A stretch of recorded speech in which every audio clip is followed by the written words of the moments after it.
자, 오늘은 35번째 강의이고요.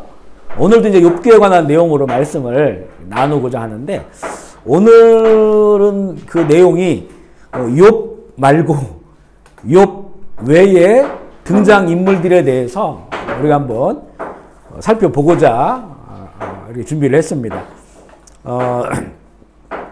우리 2014년도에도 욥기를 나눴었는데요. 물론 그때도 이 욥기의 등장 인물 중에서 늘 주인공인 욥에 관해서 우리가 또 말씀도 나누고 또 욥을 통해서 은혜도 받고 또 여러 가지 교훈들을 얻었어요. 이번에도 우리가 그렇게 이제 그런 길을 가고 있고 또 성경을 읽고 묵상을 하고 있는데요. 사람이 이렇게 뭐라고 할까요? 성숙해지든지 아니면 어른이 된다고 할까요?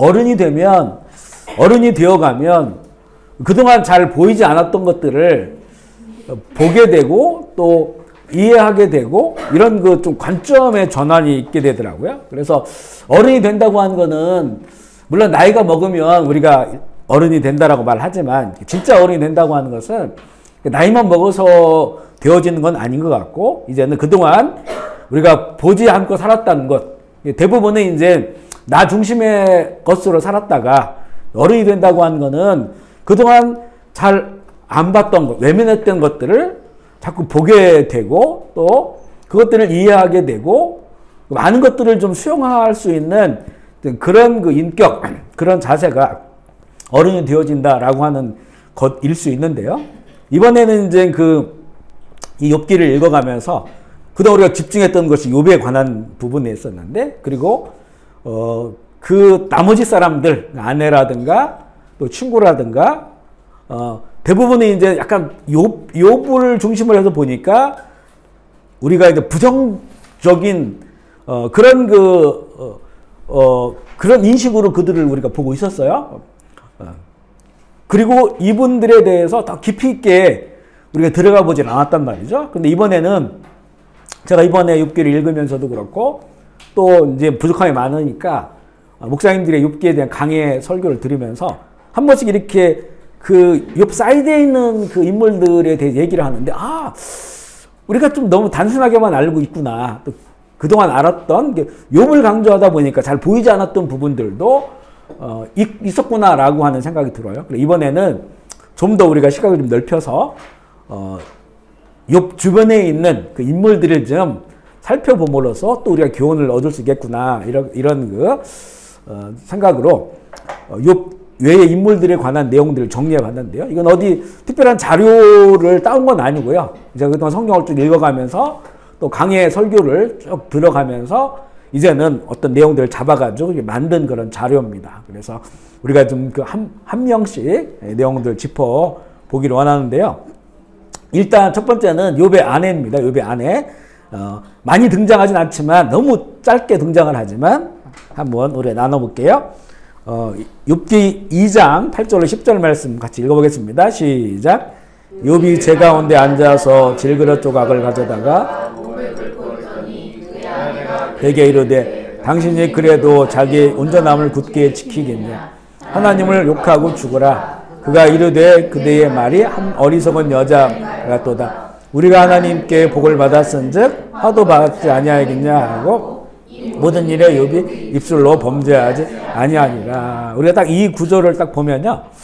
욥은 이게 이제 두 번째 재앙이에요. 첫 번째 재앙은 재산이 다 없어지는 것이고 또 자녀가 또 종들이 죽는 그런 재앙입니다. 두 번째는 욥의 이제 몸을 치는 거였었어요. 생명만 놔두고 나머지는 그 사단에게 맡긴 거죠. 그래 머리끝부터 발끝까지 이런 참 참혹한 그런 그 질병을 얻게 된 상태에서 이제 욥의 아내가 욥에게 한 그런 이야기합니다. 그래도 이런 그 상태임에도 불구하고 자기 온전함을 그렇게 지키겠느냐. 온전함이라고 하는 것이 아마 하나님을 향한 그 방향 또 하나님을 신뢰하는 이런 마음들이겠죠. 이것을 지키겠느냐. 하나님을 욕하고 죽어라. 하나님을 욕하고 죽어라. 아내가 이렇게 얘기했다는 거예요. 그러니까 우리가 여기까지 보면 욥에게는 은혜가 느껴지는데 아내에게는 전혀 은혜가 느껴지지 않아요. 거의 막말려처럼 느껴지고, 욥도 그렇게 이야기를 했어요. 뭐라고 얘기하냐면, 그대의 말이 한 어리석은 여자의 말 같도다. 이게 이제 그 성경적으로는 무슨 양반이 하는 말 같죠. 한 어리석은 여자의 말 같도다. 그런데 얼마나 이제 그 욥이 이 아내의 이야기를 듣고 나서 화가 난 거죠. 그래서 이 여자에게도 참 어리석은 여자다. 어떻게 그렇게 말할 수가 있느냐? 이렇게 이제 반응을 한 거예요.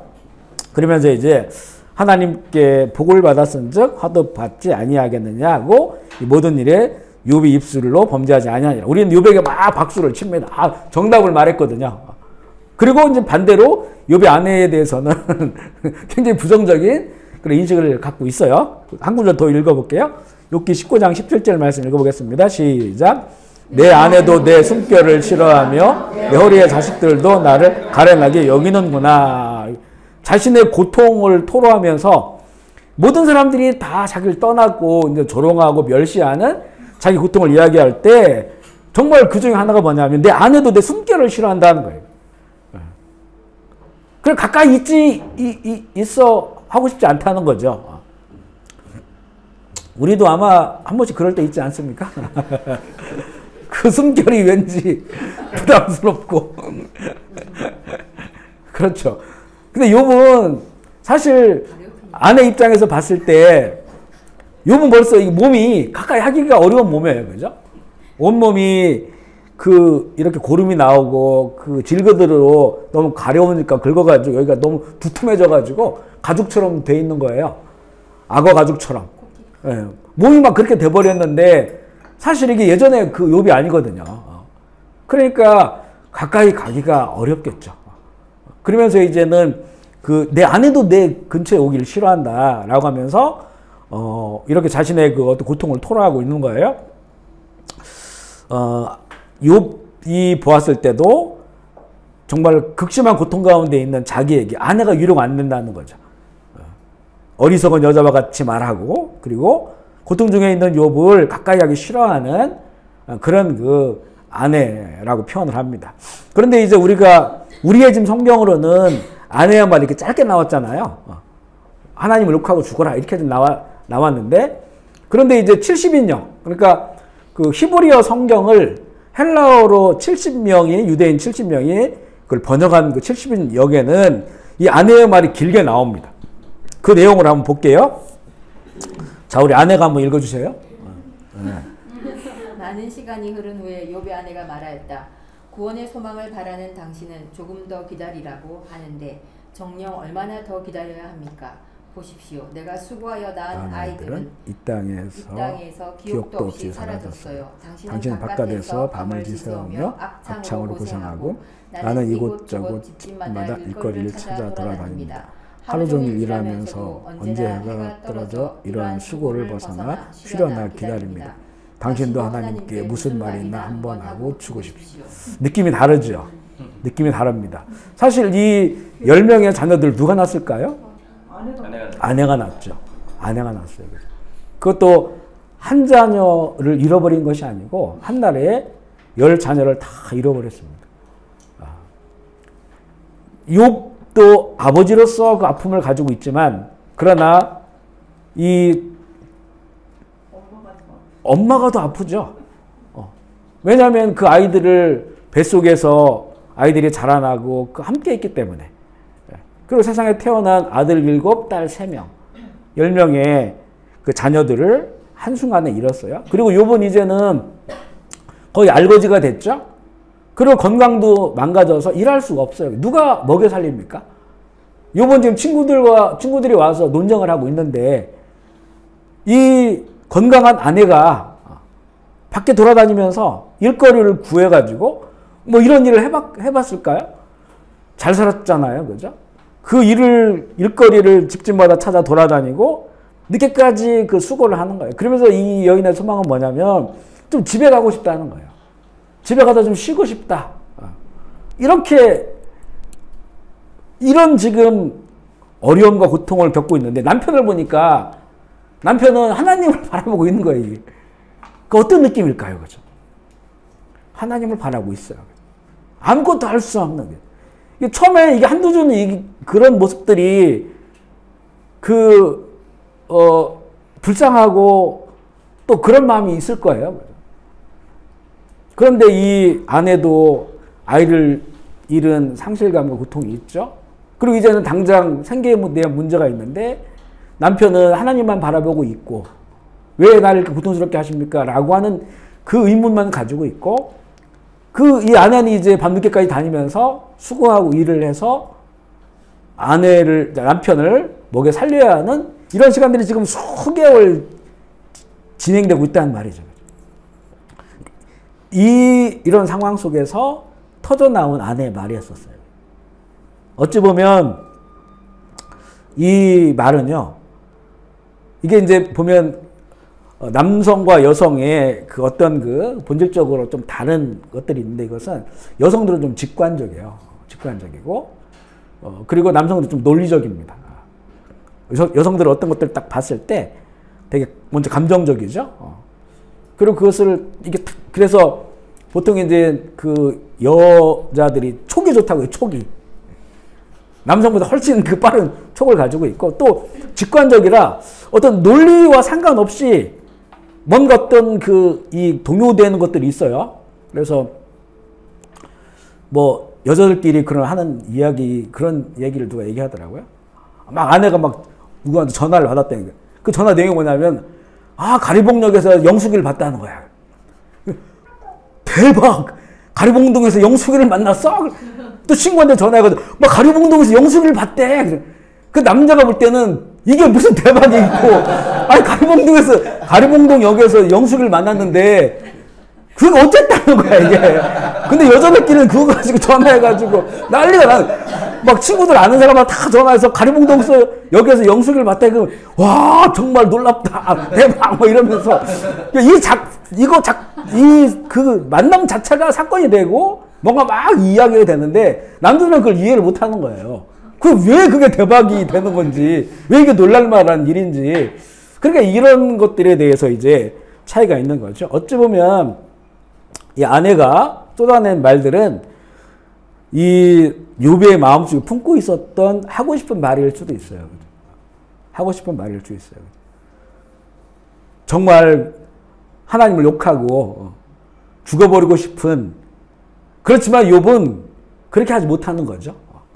또 생각하고 있는데 아내는 욥을 보면서 입술로 그 마음의 감정을 표현을 한 것으로도 우리가 이렇게 볼 수가 있어요. 그래서 그동안 우리는 욥의 아내에 대해서 별로 그렇게 좋게 생각하지도 않았고 깊이 있게 이 아내의 고통과 어려움을 생각해 보지 않았단 말이에요. 근데 정말 아픈 사람은 아내예요. 그렇죠? 아내이고 특별히 자녀를 한꺼번에 잃게 됐다고 하는 그런 상실감과 고통을 말할 수가 없는 것이고요. 또 이제는 우리는 성경에 친구들과 대화하고 있는 욥은 보이지만 남편을 부양해야 되고 또 친구들까지 와가지고 안 가고 있으니까 힘든 거예요, 이게 더.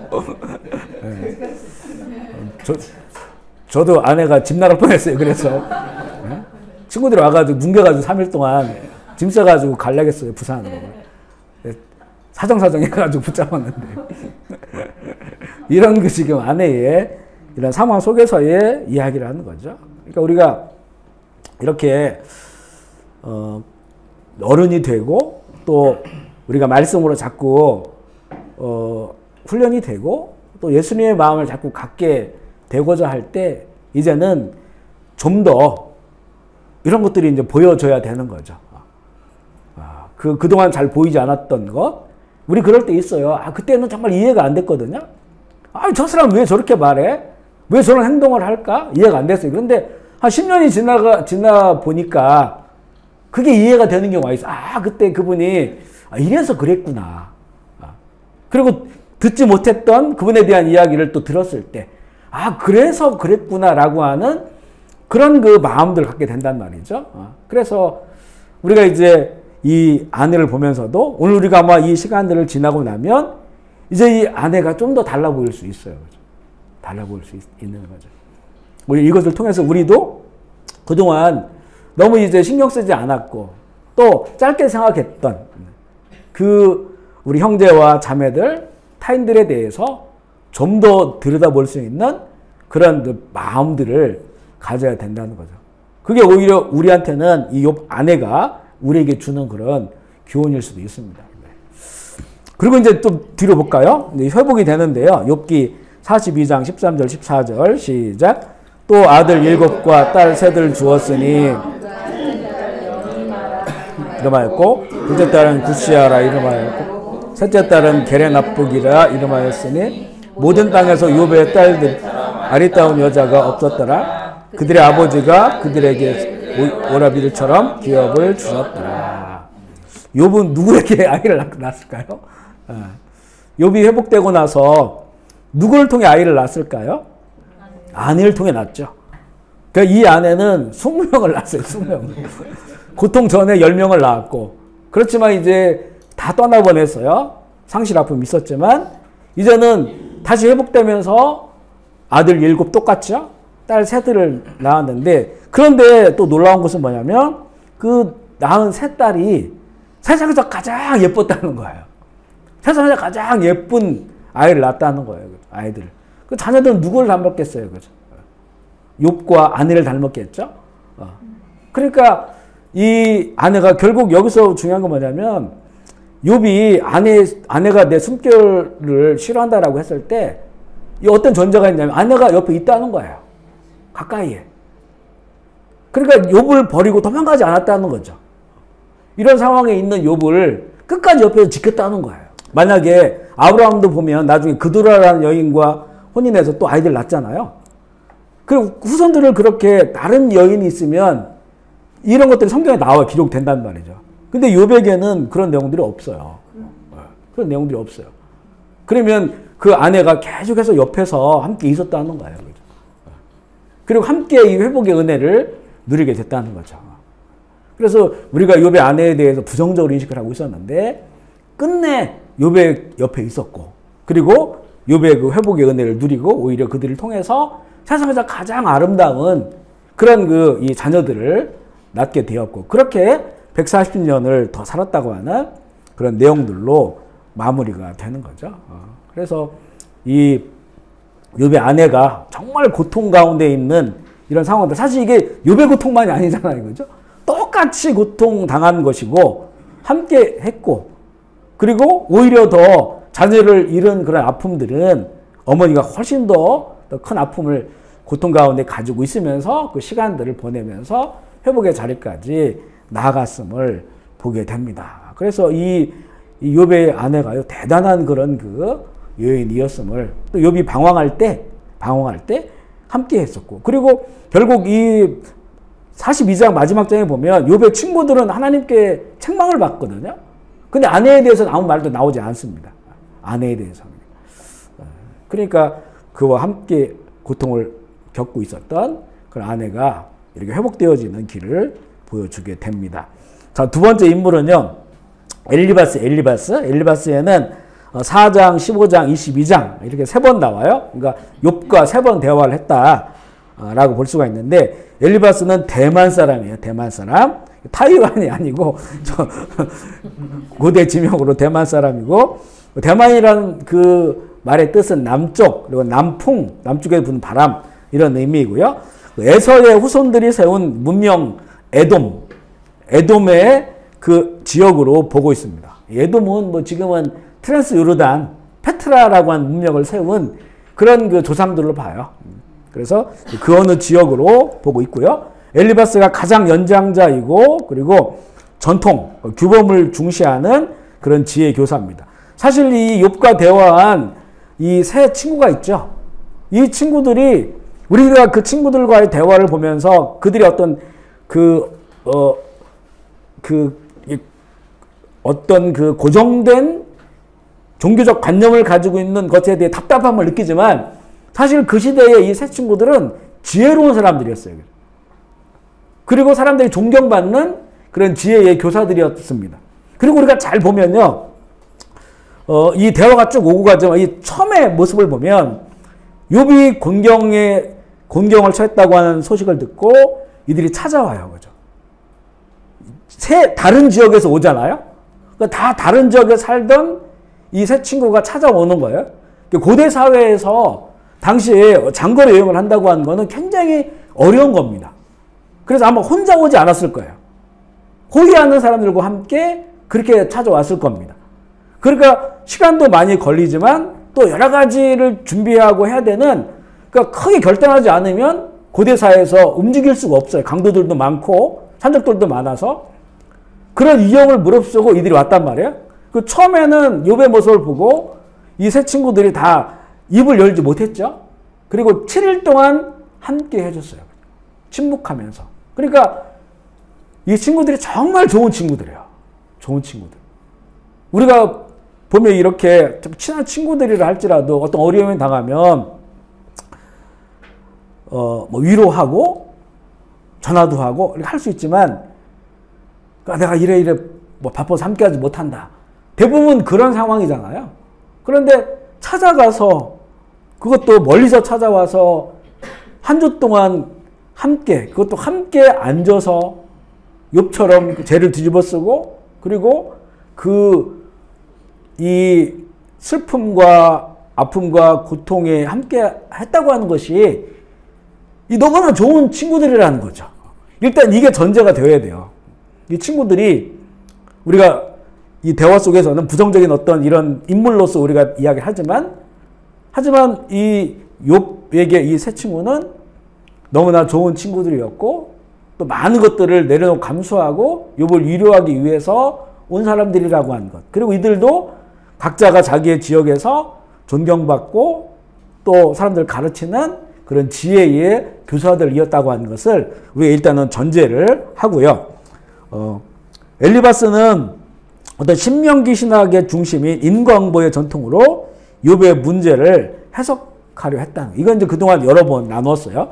신명기 신학 28장은 대표적으로 보지만 신명기 처음부터 끝까지 모든 내용들이 이런 그 중심을 가지고 있어요. 그래서 하나님께서 주신 이 율법, 하나님의 말씀, 이것을 듣고 그리고 순종하면 하나님께서 복을 주시고, 그리고 대대로 복을 주시고, 또 하나님의 말씀을 듣지 않고 불순종하면 벌을 주실 것이다 라고 하는 이런 은과응보적인 신명기 신학의 이런 그 관점을 이들이 가지고 이들의 신앙생활을 그렇게 했던 것이고, 또 그렇게 사람들을 가르쳤고, 그러니까 자신들 스스로도 하나님을 바로 살려고 애쓰는 사람들이죠. 이런 삶을 살아왔던 이런 이 전통을 지키고자 하는 이런 사람들이었다는 거죠. 이 관점으로 이제 욥의 문제를 보는데, 그래도 엘리바스는요, 연장자라 그런지 그가 표현을 할 때 굉장히 점잖게 표현을 해요. 그래서 욥에게 내가 이렇게 표현하지 않고요, 다 3인칭으로 표현합니다. 3인칭으로. 뒤에 보면 이제 다른 친구들은 네 자식들이 범죄해서 죽었다 이렇게까지 얘기하거든요. 근데 이 엘리바스는 잘 보면 그 서로 간에 다름이 있어요. 엘리바스는 되게 점잖게 표현을 하고, 또 3인칭으로, 물론 3인칭으로 표현을 하지만, 그라고 표현을 하지만, 그게 이제 욥을 빗대서 하는 말이긴 합니다. 하지만 그런 이 점잖은 그런 표현을 하고 있었다는 거고요. 욥기 4장 7절 먼저 읽어볼게요. 시작. 생각하여 보라, 죄 없이 망한 자가 누군가, 정직한 자의 끊어짐이 어디인가. 이런 식으로 표현을 하는 거예요. 그러니까 욥기가 죄를 졌기 때문에 망한 거야 이렇게 표현하지 않고, 이 보라, 죄 없이 망한 자가 누군가. 그러니까 하나의 그동안 자신들이 가지고 있던 전통적인 그 신앙관으로 이야기를 하는 거죠. 정직한 자의 끊어짐이 어디 있는가 라고 하면서 욥을 빗대어 말하지만, 그렇지만 이걸 돌려서 이야기하는 이런 그 표현력을 가지고 있고요. 욥기 15장 14절을 읽어볼게요. 시작. 사람이 어찌 깨끗하겠느냐, 여인에게도 난 자가 어찌 의롭겠느냐. 이거 어떤 일반 논처럼 말하죠. 일반 논처럼 욥이 자신은 이런 그 형벌을 받을 만한 죄를 지은 적이 없다라고 자꾸 반복적으로 주장을 하니까, 사람이 어찌 깨끗하겠느냐, 여인에게도 난 자가 어찌 의롭겠느냐. 너 이거 분명히 필시 너에게 흠이 있고 죄가 있을 것이다 라고 하는 그런 말인데 그것을 직접적으로 하지 않고 일반론, 그 인과응보의 신앙관으로 봤을 때 일반론으로 표현을 하고 있어요. 욥기 22장 4절 5절 말씀 읽어보겠습니다. 시작. 하나님이 너를 책망하시며 너를 신문하시니 내 악이 크지. 자, 여기서는 이제 여기는 이제는 너라고 표현하죠. 그러니까 첫 번째, 두 번째 대화에서는 상당히 이제는 그 이 말을 조심하고 그리고 직설적으로 표현하지 않아요. 그런데 이제는 대화가 이 반복되면서 욥은 동일한 그런 그 욥이 같은 그런 내용을 주장하잖아요. 자기가 이렇게 죄를 범한 것이 없다. 이것을 강조하다 보니까 결국에는 세 번째 대화에서는 너라고 한 표현, 너라는 표현으로 이렇게 노고라 되는 것을 보게 됩니다. 그런데 이 엘리바스는요, 영적 체험을 했어요. 영적 체험. 자기가 받은 계시가 있어요. 자기가 받은 계시가 있기 때문에 더욱더 명확하게 자기 어떤 이 신앙관을 주장하고 있는 거거든요. 욥기 4장 16절로 17절 말씀 읽어볼게요. 시작. 그 영이 서 있는데 나는 그 형상을 알아보지는 못하여도 오직 한 형상이 내 눈앞에 있었느니라. 그때 내가 조용한 중에 한 목소리를 들으니 사람이 어찌 하나님보다 어렵겠느냐? 사람이 어찌 그 창조하신 이보다 깨끗하겠느냐? 엘리바스가 지금 거짓말하는 게 아니거든요. 엘리바스가 그동안 이 인과응보의 신앙관을 가지고 살아온 지혜의 교사로서 그는 신비한 영적 체험을 했습니다. 영적 체험을 해서 그 영적 체험이 오히려 자신이 가지고 있었던 신앙관을 더 그 공고히 하는 그런 그 경험이 된 거예요. 그러니까 하나님을 체험한 거죠. 우리가 영적 체험을 한다고 하는 것은 우리 신앙생활을 하면서 영적 체험을 할 수가 있어요. 영적 체험을 하면 영적 체험을 하는 본인도 상당히 좀 놀라운 그런 일이고요.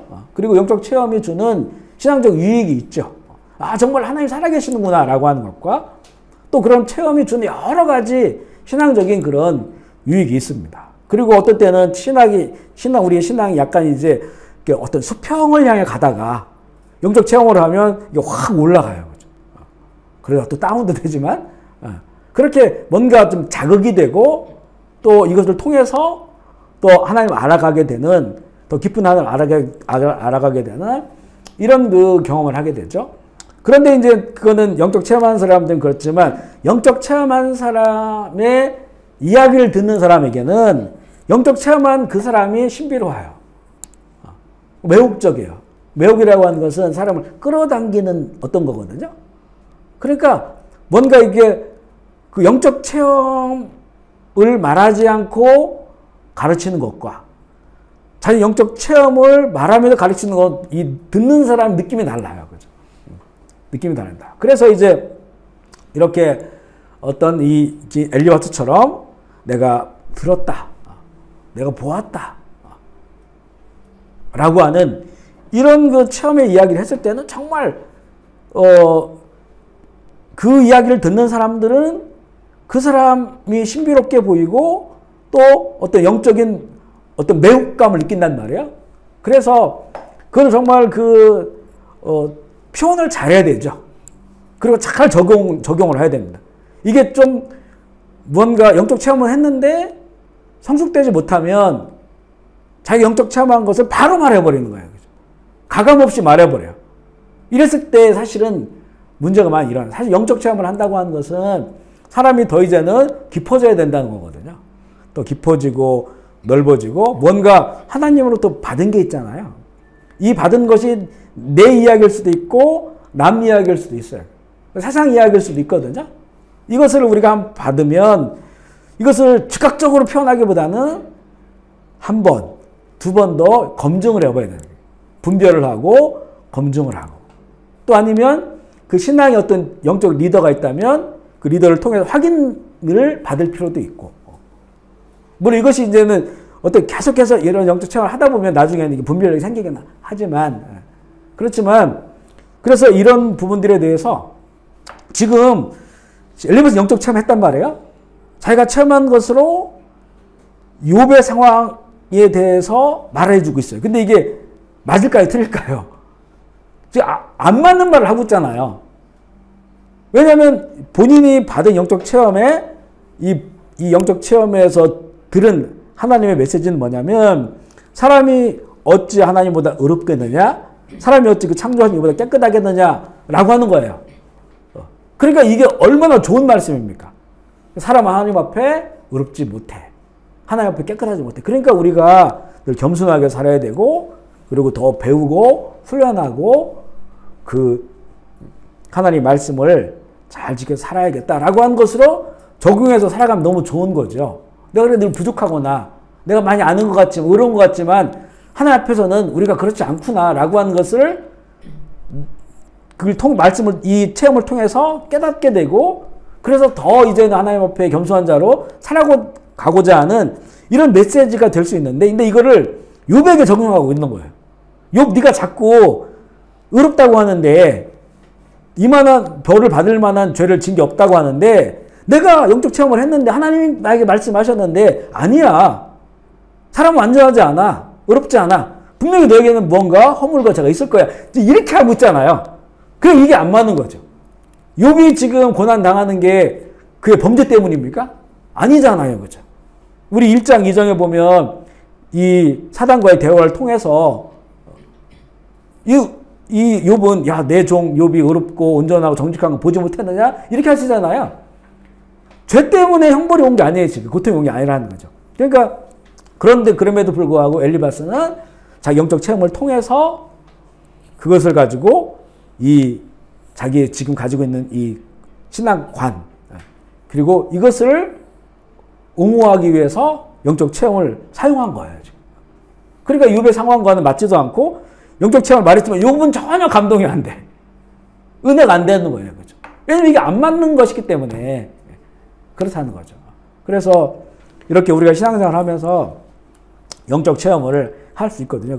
일단은 그것은 자기 속에 담아야 돼요. 왜냐하면 하나님 주신 영적 체험들은 그 영적 체험이라고 하는 게 상당히 신비하고 그거는 비밀이에요. 비밀. 일반적인 것이 아닌 것이 나한테 왔다고 하잖아요. 그러면 하나님께서 뭔가 비밀스러운 것들을 말해준 거예요. 그걸 함부로 막 까서는 안 된다는 거예요. 그게요. 일반적으로 다 해줄 거면 다 해주지. 그러니까 나에게 하나님께서 뭔가를 딱 주신 게 있다면 그 신비한 영적 경험을 통해서 명확하게 주신 게 있다면 이거는 내 속에 담아놓아야 돼요. 담아놓고 내 삶의 가장 중요한 어떤 내 삶의 변화를 위해서 그것을 담아놓아야 돼요. 그런데 이것이 이제는 나의 이야기가 아니라 다른 사람과 관련되어 있거나 다른 것이라고 한다면 여러 차례 분별을 하고 그리고 이것을 잘 말해야 됩니다. 잘 말해줘야 돼. 그리고 그 말할 때가 있어요. 그것도 주님께 물어봐야 돼요. 그러니까 은사자들 가운데 영적 체험을 많이 한 은사자들 가운데 그 부분에 좀 미숙한 부분들이 있어요. 그게 미숙하면 하나님께 받은 건 맞는데 이게 풀어지는 과정에서는 힘들어. 아파. 그리고 오히려 더 은혜가 안 돼. 이거는 이제 영적 체험을 받은 사람이 내가 영적 체험을 받고 있다고 하는 거는 하나님과의 좀 더 친밀한 그런 관계 속에 있다고 하는 그 관계에 들어가야 된다는 거거든요. 그러면 내가 나를 더 겸손하게 성숙해서 더 주의 마음을 가지고 살아갈 수 있는 어떤 하나의 좋은 이 기회가 되는 것인데, 그래, 그걸 막 말하고, 너무 쉽게 말하고, 또 아무데나 적용해 가서 말해버리면 이게 문제가 많이 발생해요. 체험은 했지만 하나님께 영광 되지 못하고 또 사람들에게 오히려 어려운 마음을 주는 경우가 있어요. 그래, 영적 체험을 했을 때는 일단은 그것을 내 마음을 품고 일단은 이거를 비밀로 간직해야 돼. 그 만약에 다른 사람에 관한 거라면 이거는 하나님이 그 때가 있어요. 그 때를 정말로 이거를 잘 이 사랑의 마음으로 전해줘야 돼요. 그것도 다 훈련이에요. 훈련. 영적 체험을 통해서 그것을 훈련하게 되는 그런 과정이기 때문에 엘리바스가 지금 자신은 영적 체험을 했지만 오히려 이것을 통해서 잘못 표현되어지고 잘못된 상황 속에서 표현하다 보니까 이게 서로 간에 이제는 욥이 받아들일 수도 없고 오히려 더 욥에게 어려움만 주는 그런 상황이 되었고 나중에 엘리바스가 하나님께 책망을 받아요. 그런 상황들로 가는 걸 보게 되는데 네 번째는요. 결국에는 그래서 이제 42장 끝에 보면 그 엘리바스도 하나님을 만나요. 하나님 음성을 들어요. 엘리바스가 대표해가지고 연장자이기 때문에 한번 읽어볼까요? 욥기 42장 7절 시작.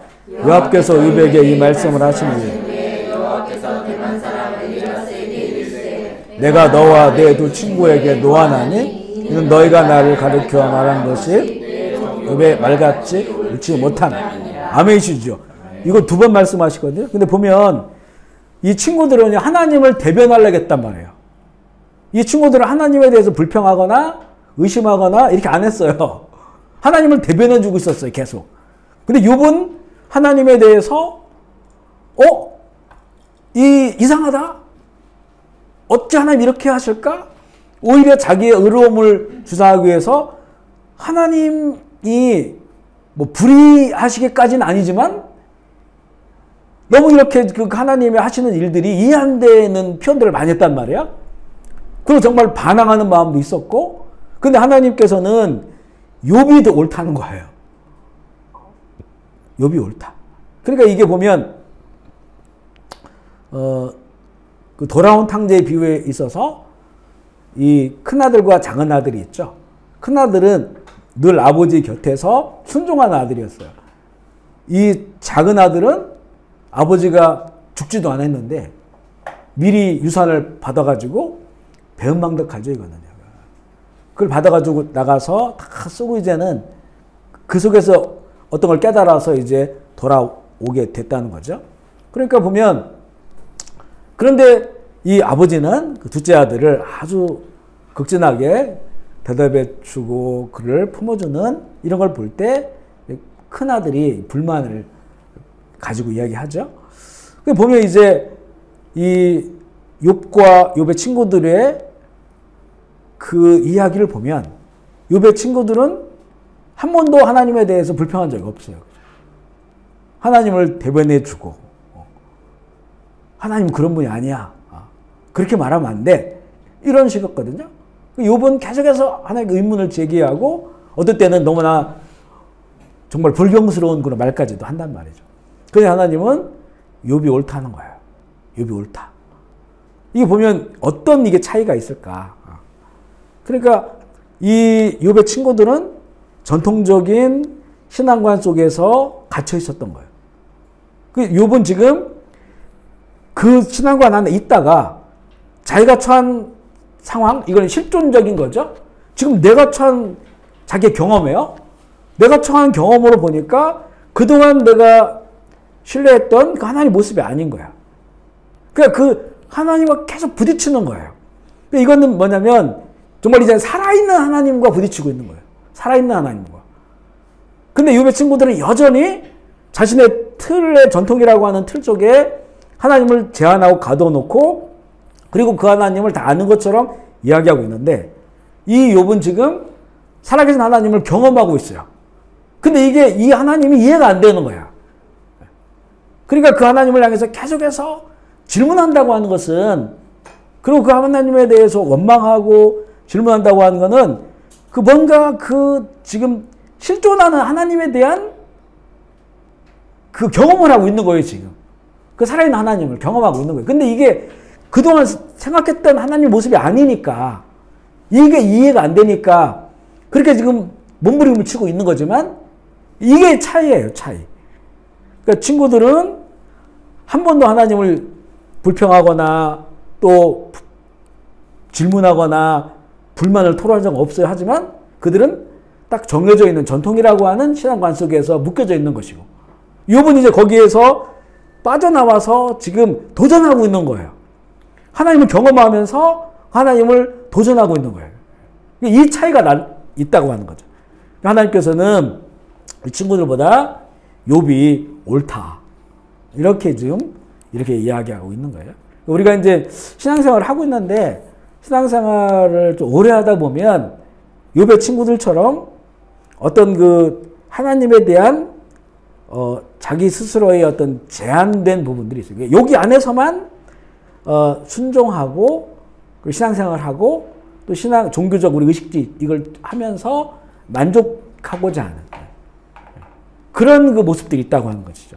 그렇지만 욥은 거기서 이제 좀 삐져나온 거예요. 삐져나와가지고 이게 아닌데 하면서 튀어나와가지고 그 몸부림치고 있는데 하나님은 오히려 이것을 통해서 이제 하나님의 그 살아계신 하나님을 이 경험시켜주고 보여주고자 하는 그런 그 욥의 몸부림이기 때문에 오히려 그 욥이 옳다라고 말씀을 하시는 거예요. 이 말씀을 하실 때 엘리바스에게 음성을 전해주세요. 엘리바스에게. 물론 하나님께서 노하셨다라고 표현을 한 것이고 어떻게 이 문제를 해결해야 되는지를 이제 말씀을 해 주시는 거예요. 그래서 다섯 번째 욥과의 논쟁을 보면 욥도 전통적 신앙생활을 했지만 지금 그는 현재적으로 경험하고 있는 하나님은 전통 신앙으로 해석되지 않는 분이에요. 그러니까 우리에게 중요한 거는 하나님을 현재적으로 경험해야 된다는 거죠. 아멘이시죠. 우리가 요즘 읽고 있는 그 욥에 보면 욥이 과거를 추억할 때가 있었어요.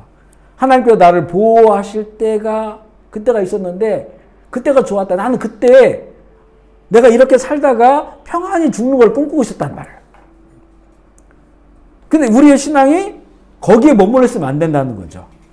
지금 내가 하는 종교 생활에 만족해서는 안 된다는 거예요. 현재적으로 살아계신 하나님을 경험해야 되고 그것을 위해서라면 우리의 이 고착화되고 또 관념이 된 것들이 깨져나가야 되거든요. 그것을 깨져나가는 과정 가운데 우리에게 이런 고난과 고통의 시간들이 있을 수 있는 거예요.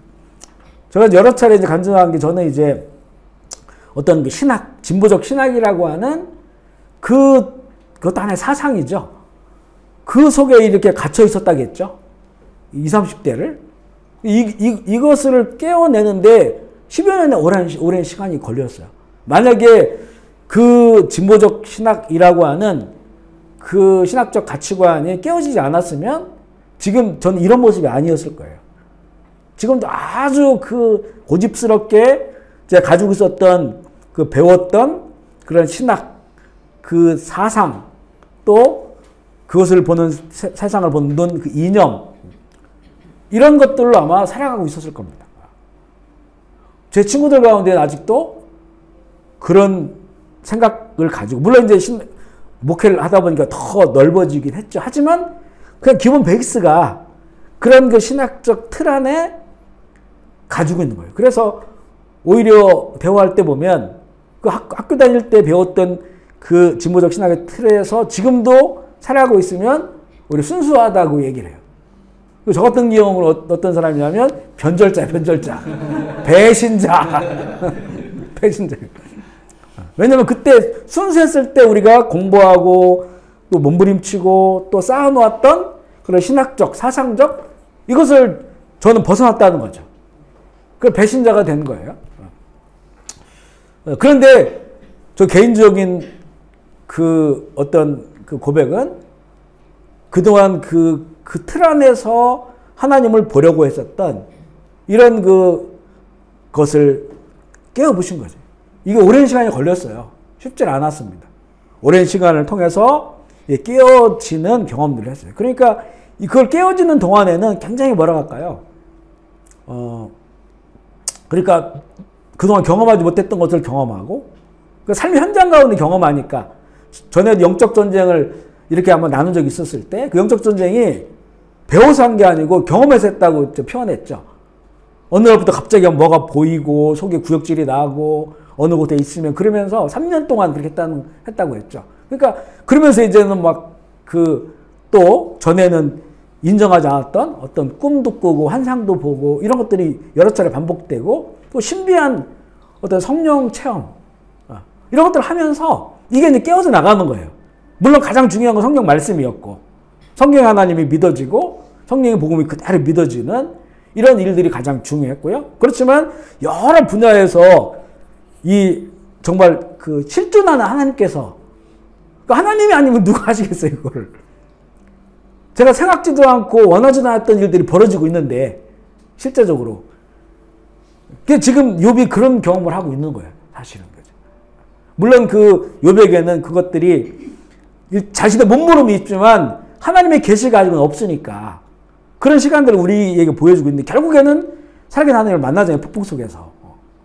그래서 완전히 이제는 기존의 것들이 깨어져 버리고 그 진짜 하나님의 모습을 그가 경험하게 되는 그런 상황으로 나가게 되죠. 그러니까 어찌 보면 전통과 경험인데 이 전통을 또 무시해서는 안 돼요. 이만 경험만 다 가지고 신앙생활 하면 이거 완전 무질서해버려요. 무질서해져요. 교리, 신조, 신학 이런 그 바탕이 없이 경험만 강조되면요. 이건 무질서해버립니다. 그러니까 전통, 이들이 이 말하는 이 전통이 반드시 필요하고 또 이게 틀린 말은 아니에요. 반드시 이런 부분들이 있어요. 그죠? 있습니다. 이런 그 체계 속에서 이 고착화 되지 않는 틀 안에 갇혀 있지 않는 그 열린 자세로 하나님의 실존하시고 지금 살아 역사하시는 하나님을 경험해야 되는데 그래서 우리의 신앙은요. 내가 전에 좋았어 이렇게 하면 안 돼요. 물론 이제는 그 하나님을 만났을 때 또 어떤 이런 체험들을 했을 때가 좋죠. 그렇지만 지금 현재가 가장 좋아야 돼요. 이런 모든 것들을 다 축적해가지고 지금 현재가 하나님과의 가장 좋은 시간이 되어야 됩니다. 아멘이십니까? 네, 이것을 우리는 자꾸 추구해야 돼. 그래서 신앙이 끊임없는 도전이라고 하는 것이 바로 그런 말이에요. 지금이 제일 좋아야 돼요. 내가 10년 전에 좋았어. 15년 전에 좋았어. 이렇게 되면 지금 그때만 못한다는 거잖아요. 그러니까 지금이 가장 새롭고 좋다. 이런 신앙적 우리 훈련을 하려면 하나님의 창조를 자꾸 생각해 봐야 됩니다. 우리가 새벽 기도 때 한 번씩 기도하는 내용이 뭐냐면 이 하나님께서 오늘도 세상을 창조해 주셔서 감사합니다. 오늘도 나를 새롭게 만드셔서 감사합니다. 또 시편에는 실제 그런 고백이 있어요. 날마다 하나님께서 저 하늘의 별들과 이 우주 만물을 새롭게 창조하시는 거예요. 아니 이 우주 만물을 창조하신 하나님께서 새롭게 그걸 창조 못 하시겠어요? 그래서 이거를 비밀을 날은 날에게 말하고 밤은 밤에게 말하고. 그러니까 이게 어제 우리가 아니라는 거죠. 세상이 어제 우리 세상이 아니라는 거예요. 하나님께서 다시 창조하시고 새롭게 하시는 얼마든지 하루에도 수천 번이라도 창조하실 수 있는 하나님의 능력이시잖아요. 말씀으로 창조하신 분이니까. 그러니까 우리가 오늘 새로운 날, 이거 하나님의 새 창조의 아침이에요. 그리고 나를 하나님께서 새롭게 창조해. 어제 내가 아닙니다. 그러니까 하나님은 어제 하나님이 아니셔요. 지금 살아있는 하나님에게 어제가 있을까요? 없어요. 하나님은 늘 현존하시는 분이에요. 아멘이시죠. 그 하나님을 내가 새로운 피조물 내가 오늘 만나는 거예요. 새로운 피조물이라고 하는 것은 늘 새로움을 말하는 거예요. 옛날 내가 예수 믿을 때 새로운 피조물 됐었어 이게 아니고 과거형이 아니고 오늘 내가 새로운 피조물이에요.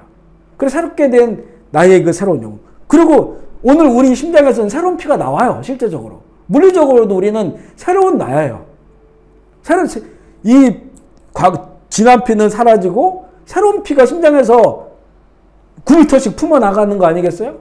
온 전신으로 새로운 피들이 터져나고 새로운 세포들이 살아나고 그런 거죠. 그래서 우리가 새날을 맞이하는 거 아니겠습니까? 이 창조의 하나님을 우리가 이해하고 그 믿음이 있다면 우리의 그 신앙적 도전은 날마다 새로운 거예요. 오늘 내가 만나는 하나님이 나와 가장 친밀하시고 오늘 내가 누리는 은혜가 가장 큰 은혜이고 아멘이시죠. 우리 이런 그 창조의 신앙의 이 기반의 믿음을 둘 때 우리 이렇게 우리 인생이 도전하는 신앙이 될 수 있고 그냥 지난주 예배드린 거 똑같이 예배드리고 이런 게 아니라는 거예요.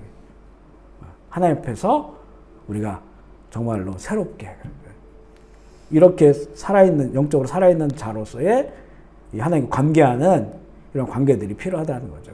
지금 욥이 그런 선상에 좀 있다는 거예요. 세 번째 빌닷, 첫 번째는 욥의 아내, 두 번째는 엘리바스, 세 번째는 욥의 친구 빌닷인데 8장, 18장, 25장에서 욥과의 세 번의 대화가 나오고요.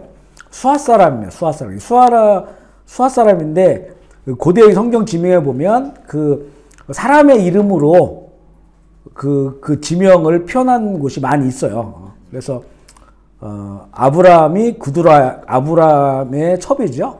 사라가 죽고 나서 그 구두라에서 낳은 아들 가운데 수아라는 이름이 있습니다. 그래서 그 수아의 자손일 것으로 여겨지고 빌닷은 욥이 죄 지은 것을 인정하지 않아서 고난을 겪는다고 이 엘리바스에 비해서는 상당히 노골적으로 그렇게 이야기를 합니다. 욥기 8장 4절 6절 말씀 읽어볼게요. 시작. 내 자녀들이 주께 죄를 지었으므로 그제 버려두셨나니 내가 만일 하나님을 찾으며 전능하신 이에게 간구하고 또 청결하고 정직하면 반드시 너를 돌보시고 내 의로운 처소를 평안하게 하실 것이라. 여기 보면 빌닷이 8장, 18장, 25장에서 말했는데 8장이니까 처음 말하는 거죠. 처음 말하고 4절부터니까 입을 열고 시작할 때부터 아주 심하게 말하는 거예요. 너의 자녀들이 주께 죄를 지었으므로 주께서 그들의 그 죄에 버려두셨다. 그러면서 이제는 너는 아직 그래도 기회가 있다. 하나님께 돌이키고 회개할 수 있는 기회가 있으니까 이 고통이 끝나려면 네가 돌이키고 회개하고 네 죄를 인정하고 돌이켜야 된다고 하는 이 부분을 반복적으로 강조를 하고 있어요. 그래서 그렇게 하면 너를 평안하게 할 것이다. 그런데 이 빌닷의 이 말하는 분위기는 굉장히 강해요. 우리가 이제 살다 보면 이렇게 좀 말을 세게 하는 분들이 있어요. 그죠? 맞는 말인데 말을 세게 하면 대부분 우리가 말한다는 것은 또 이렇게 이제 이거는 논쟁을 하고 있는 것이니까 상대방을 설득하기 위한 거예요. 설득해서 자신의 어떤 주장을 관철시키어서, 물론 이 배경에는 욥이 잘 되기를 바라는 마음이 있죠. 당연히. 악한 마음을 품은 게 전혀 아니죠. 그런데 그렇게 표현하는데도 전혀 그 설득도 안 되고 이 말을 듣는 사람이 마음을 바꾸는 것도 아니고 오히려 더 상처를 받게 된단 말이에요. 엘리바스는 그나마 이렇게 어른이기 때문에 그 돌려서 표현을 하고 있는데 빌닷 같은 경우에는 아주 직설적인 표현을 하고 있는 거죠.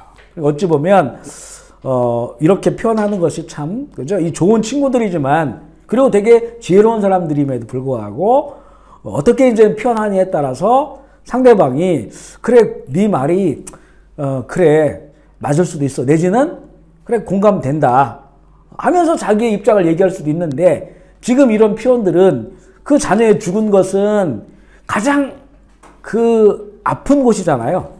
그 아픈 곳을 내가 가지고 있는 신앙적 관점을 이게 옳다라고 해서 이 직설적으로 표현한 겁니다. 그 사실 틀린 말은 아니지만, 틀린 말은 아닌데 전혀 설득도 안 되고 위로도 안 되고 이 말을 통해서 내가 바뀌지도 않고 설득되지도 않는 그런 그 식의 표현을 한 거예요. 빌닷이요. 그러면서 이제 불의한 자, 악한 자의 결말이 무엇인지를 장황하게 설명을 하면서 욥이 그렇기 때문에 죄를 인정하고 돌이키기를 강조하는 거예요. 18장 11절 13절 읽어볼게요. 시작. 무서운 것이 사방에서 그를 놀라게 하고 그 뒤를 쫓아갈 것이며 쇠하고 그 곁에는 재앙이 기다릴 것이며 질병이 그의 피부를 삼키리니 그 사망의 장자가 그의 지체를 먹을.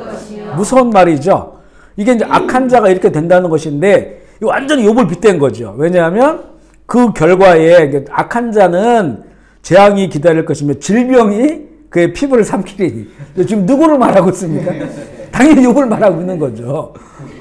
그러니까 아주 그 무서운 말, 두려운 말, 너 이렇게 안 하면 넌 죽을 거야. 그죠? 너 빨리 회개해.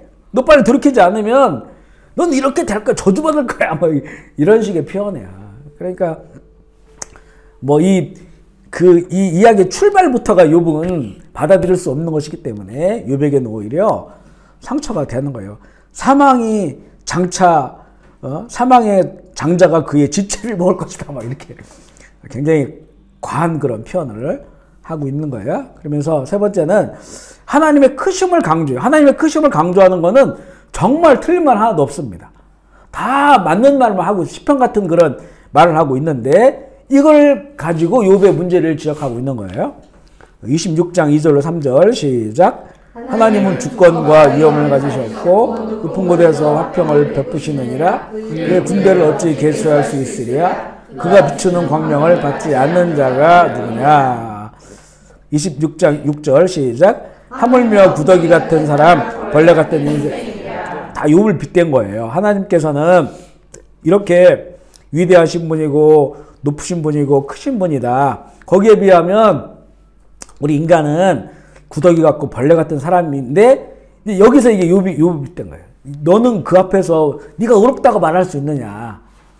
네가 죄가 없다고 말할 수 있느냐? 이렇게 이제 이야기를 하는 거예요. 그러니까 하나님의 크심을 높이는 것은 맞는데 그걸 가지고 이제 욥의 상황에 적용해서 그를 이제 어떤 이 비판하는 이런 내용을 맞지 않다.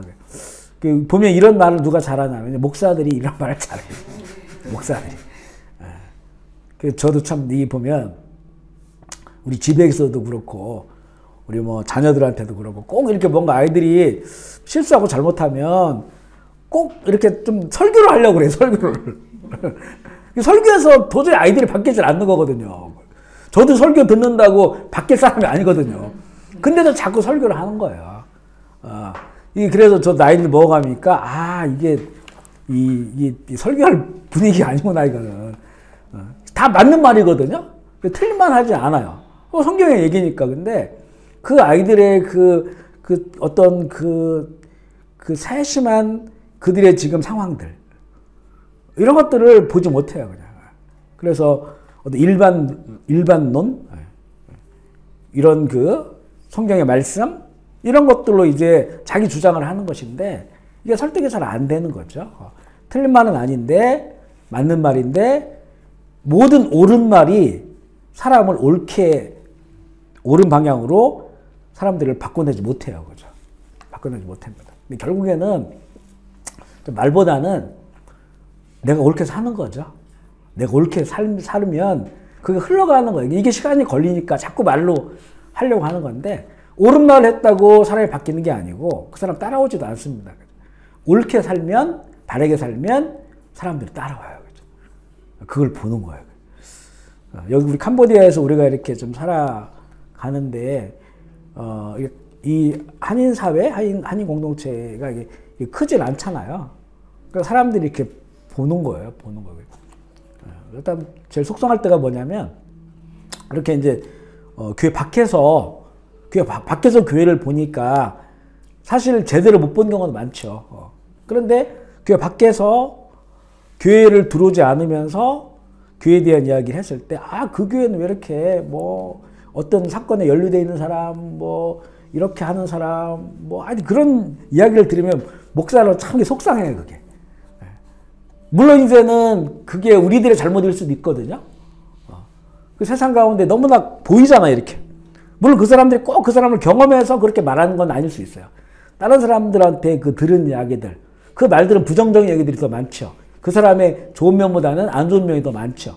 그런 걸 듣고 이제는 제가 이제 교회 목사니까 우리 교인들에 대해서 이렇게 그 얘기하는 그런 얘기를 들으면 속상하고, 그래 우리가 여기 잘 살아야겠다라고 하는 부분도 하나 있고, 또 하나는 또 밖에서 보니까 제대로 못 보는 경우도 있어요. 잘못 보는 경우도 있죠. 그렇지만 중요한 거는 우리가 우리는 특별히 이제 해외에 사는 사람들이잖아요. 해외에 사는 사람들. 보면 전에 또 현지인들과의 관계들이 있잖아요. 저는 우리 성경을 읽으면서 그 백부장의 그 이야기가 참 너무 이렇게 감동됐어요. 백부장이면 그 로마의 군대 백부장이에요. 그러니까 이 주둔군이란 말이에요. 이스라엘은 이제 식민지가 됐고 그 식민지를 관리하기 유지하기 위해서 로마에서 파견된 그 백부장이면 100명 정도의 사병을 거느리고 있는 장교죠. 그 장교인데 오늘 장교가 예수님을 찾아왔잖아요. 찾아온 이유가 내 종이 지금 아픈데 예수님이 오셔서 고쳐달라고 그런 거예요.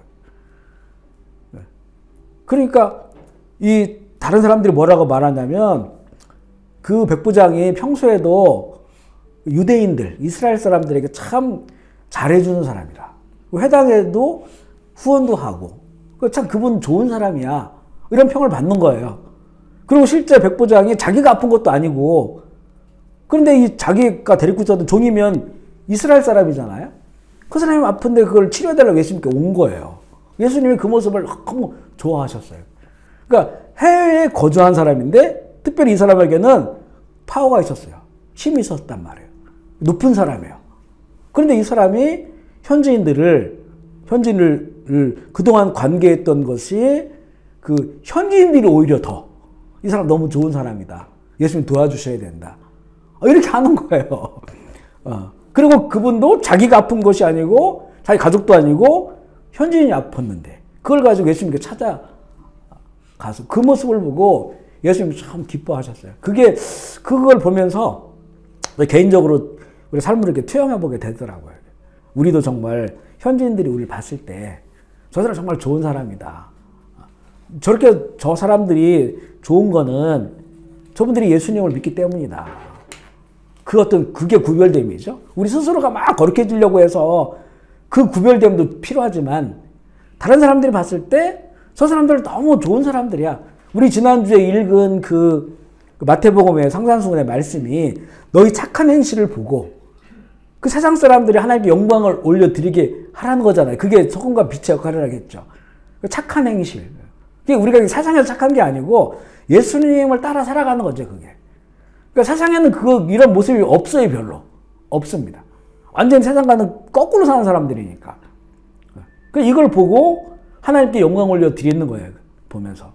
그리고 초대교회가 부흥했던 것이 뭐냐면 그 초대교회 그 예수 믿는 사람들, 성령 받는 사람들 보니까 이거는 독특한 삶을 살거든요. 그 사람이 너무 부러운 거예요. 부러운 거예요. 그래서 막 몰려드는 거예요. 우리도 저 공동체 함께 하고 싶다. 이러면서 막 부흥이 일어나고 그런 일들이 있거든요. 우리 이제 교인들 가운데 한번 그런 얘기 하시는 분이 있었어요. 여기 사업하다 보니까 안 믿는 분들을 쭉 이렇게 상대하시고 관계하시는 그런 분들이 계시는 거예요. 그런데 이렇게 식당에서 우리 교우들끼리 모여서 식사하면서 막 같이 웃고 뭐 재밌게 이야기하고 거기 보면 여자분도 계시고 남자분도 계시고 나이 드신 분도 있고 젊은 분도 있는 거예요. 근데 이제 그 지인들이 그걸 본 거예요. 보면서 야, 좀 부럽다 이렇게 말씀하더라는 거예요. 저런 공동체 안에 나 속하고 싶다. 참 부럽다. 해외에서. 이런 이야기를 들었다는 거예요. 그러니까 우리가 이제 그런 공동체의 삶을 살아야 된다는 거죠. 근데 막 다니면서 서로 우리 교회 뭐 목사 욕하고 다니고 막 권사님 욕하고 장로님 욕하고 이러고 다니면 누가 거기 오겠어요, 거기. 나도 거기 다니면 분명히 욕을 더 먹을 텐데. 그런 거예요, 그죠? 무슨 얘기가 여기까지 왔는지. 그래서 이게 옳은 말을 한다고 그 말을 들은 사람들이 다 옳은 길로 가는 게 아니라 내가 옳게 살고 바르게 살고 우리에게는 옳다고 하는 건 무조건 예수님이에요. 그죠? 예수님 떠나서는 옳은 게 없어요. 아멘이시죠? 세상에서 옳다 해도 우리는 예수님이에요. 예수님이 하신 말씀, 그분이 살아왔던 삶, 그분이 가신 걸음걸이. 이걸 따라가는 거예요. 그래서 예수님이 세상 한 의로 오셨다고 했지. 한 의로. 그러니까 무조건 예수님 붙어 있어야만이 옳은 거지. 벗어나서는 옳지 않다 하는 거예요. 그래서 그걸 통해서 우리가 이제 소금과 빛의 역할을 감당하면서 하나님 영광 받으시는 그런 삶. 빌닷이 바로 정말 옳은 말 하는데, 맞는 말 하는데 전혀 감동도 안 되고 욥이 마음이 바뀌지도 않다는 거예요. 아프기만 하지. 그러면서 이제 하나님의 크심을 강조하지만 결국에는 욥의 문제를 지적하고 자기의 주장을 드러내기 위해서 한 거다. 네 번째 욥과의 논쟁은 소발도 엘리바스와 같은 빌닷이죠. 빌닷도 엘리바스와 같은 이런 전통적 신앙관을 가지고 있는데 욥을 설득하기 위하여 심한 말로 표현해. 이 빌닷의 말을 듣고 바로 욥이 어떻게 말하냐면 19장 2절이에요. 시작. 너희가 내 마음을 괴롭히며 말로 나를 짓부수기를 어느 때까지 하느냐. 18장이 빌닷의 말이잖아요. 19장 이 1절은 욥이 입을 열어 말하되 이거고 항상 2절에 이게 나온 얘기예요. 빌닷의 말을 듣고 욥이 너무 상처를 받은 거예요. 그러면서 너희들 말로써 참 나를 부수고 있는구나 이렇게 표현을 하는 거죠. 세 번째가 소발입니다. 소발은 두 번 이야기예요. 11장과 20장. 이 사람은 나아마 사람이라고 되어 있는데 나아마는 유대 평지의 어떤 성읍 나아마라는 이름이 있어서 거기라고 하는 축이 있고요. 아니면 저 이라크 주변에 그런 지역으로 보게 되는데 만약 이라크 주변이라고 한다면 굉장히 멀리서부터 왔다고 볼 수가 있고요. 이 소발은 욥의 말에 대하여 꼬투리를 잡고 비난하는 이런 형식을 많이 취해요. 욥기 11장 2절 5절 읽어볼게요. 시작. 말이 많으니 어찌 대답이 없으랴. 말이 많은 사람이 내 자랑하는 말이 잠잠하게 하겠으며 내가 비웃으면 어찌 너를 부끄럽게 할 사람이 없겠느냐. 내 말에 의하면 내 돈은 나는 주께서 보시기를 깨끗하다 하는구나. 하나님 말씀을 내시며 나여 입을 여시고. 말이 많으니 어찌 대답이 없으랴. 이게 욥이 말이 많다는 거예요. 그래서 말이 많은 사람이 어찌 의롭다함을 얻겠느냐. 저 같은 경우는 불의한 사람이에요. 이렇게 말이 너무나 많아가지고 어찌 의롭다 얻겠느냐. 말을 꼬투리 잡아요. 그러니까 네 자랑하는 말, 이런 얘기를 들으니까 내가 어떻게 잠잠할 수가 있겠냐 하면서 이제는 욥을 이제는 비판하는 그런 그 내용입니다. 네가 스스로 의롭다고 하는데 야 그게 말이 되냐라고 하는 이렇게 이제 이야기를 하는 거예요. 뭐 이 소발도 같은 이제 엘리바스와 빌닷과 같은 그런 입장을 가지고 있고요. 다섯 번째가 엘리후인데 엘리후는 32장부터 37장까지 엘리후의 말이 아주 계속 이어집니다. 계속 이어지고 엘리후는 양비론. 그러니까 욥에 대해서도 비판하고 그 친구들에 대해서 비판하는데 특별히 욥에 대해서는 긴 장을 할애해가지고 그리고 길게 이야기를 하게 되는데요. 이 엘리후는 람 족속 부스 사람으로 나옵니다. 라울의 둘째 아들. 라울은 이제는 그 아브라함의 형제죠, 그죠? 라울. 그래서 그 둘째 아들 부스라는 사람이 있는데 그 부스의 후손으로 보여요. 그래서 부스 사람이다 하고 람 족속이다라고 하는 거니까 그들이 나중에 아람 족속, 그러니까 지금의 시리아 쪽을 말하죠. 그 아람 족속이 되었을 것으로 봐요. 그래서 람 족속 부스 사람이라고 표현을 한 것으로 보는데요. 이 엘리후는 가장 젊은 그런 사람이에요. 그래서 엘리후가 그 입을 다물고 있었다는 거예요. 이 대화에 끼지 않았다는 거예요. 욥기 32장 4절 5절 말씀 볼게요. 시작. 엘리후는 그들이 나이가 자기보다 여러 해의 위임으로 욥에게 말하기를 참고 있다가 세 사람의 입에 대답하는 보고 화를 내는다. 그러니까 엘리후가 처음부터 같이 있었던 건 아닌 것 같아요. 그가 나중에 이제는 이 대화에 참여를 하게 됐고 자기가 나이가 어리니까 보통 우리도 그렇잖아요. 어른들 말하면 끼어들기 어렵고 그런 우리가 그런 시대를 살아왔어요. 그것처럼 당시에는 더 그렇죠. 히브리인들에게는 연장자는 굉장히 중요한 거예요. 그래서 그 말을 듣고 있다가 이제 더 이상 참을 수 없다라고 하면서 그들이 이제는 세 사람의 입에 대답이 없음을 보고 화를 내니라. 그러면서 이제 이야기를 시작합니다. 욥과 친구들 모두를 책망하는데요. 자신의 의로움을 주장하기 위하여 하나님의 의로움을 의심하는 그런 거 욥을 책망해요. 하나님 이상하다. 욥을 책망하고 우리 34장 5절 6절 읽어볼게요. 시작. 욥이 말하기를 내가 의로우나 하나님이 내 의를 부인하였고 내가 정당함에도 거짓말쟁이라 하였고 나는 허물이 없으나 화살로 상처를 입었노라. 이런 그 욥의 표현에 대해서 이제 욥에 대해서 책망을 합니다. 그리고 친구들에 대해서 책망을 하는데요. 32장 3절 말씀 시작. 또 새 친구에게 화를 넣으면 그들이 능히 대답하지 못하면서도 정죄. 그러니까 이 친구들은 계속 욥이 계속 그 반응을 하잖아요.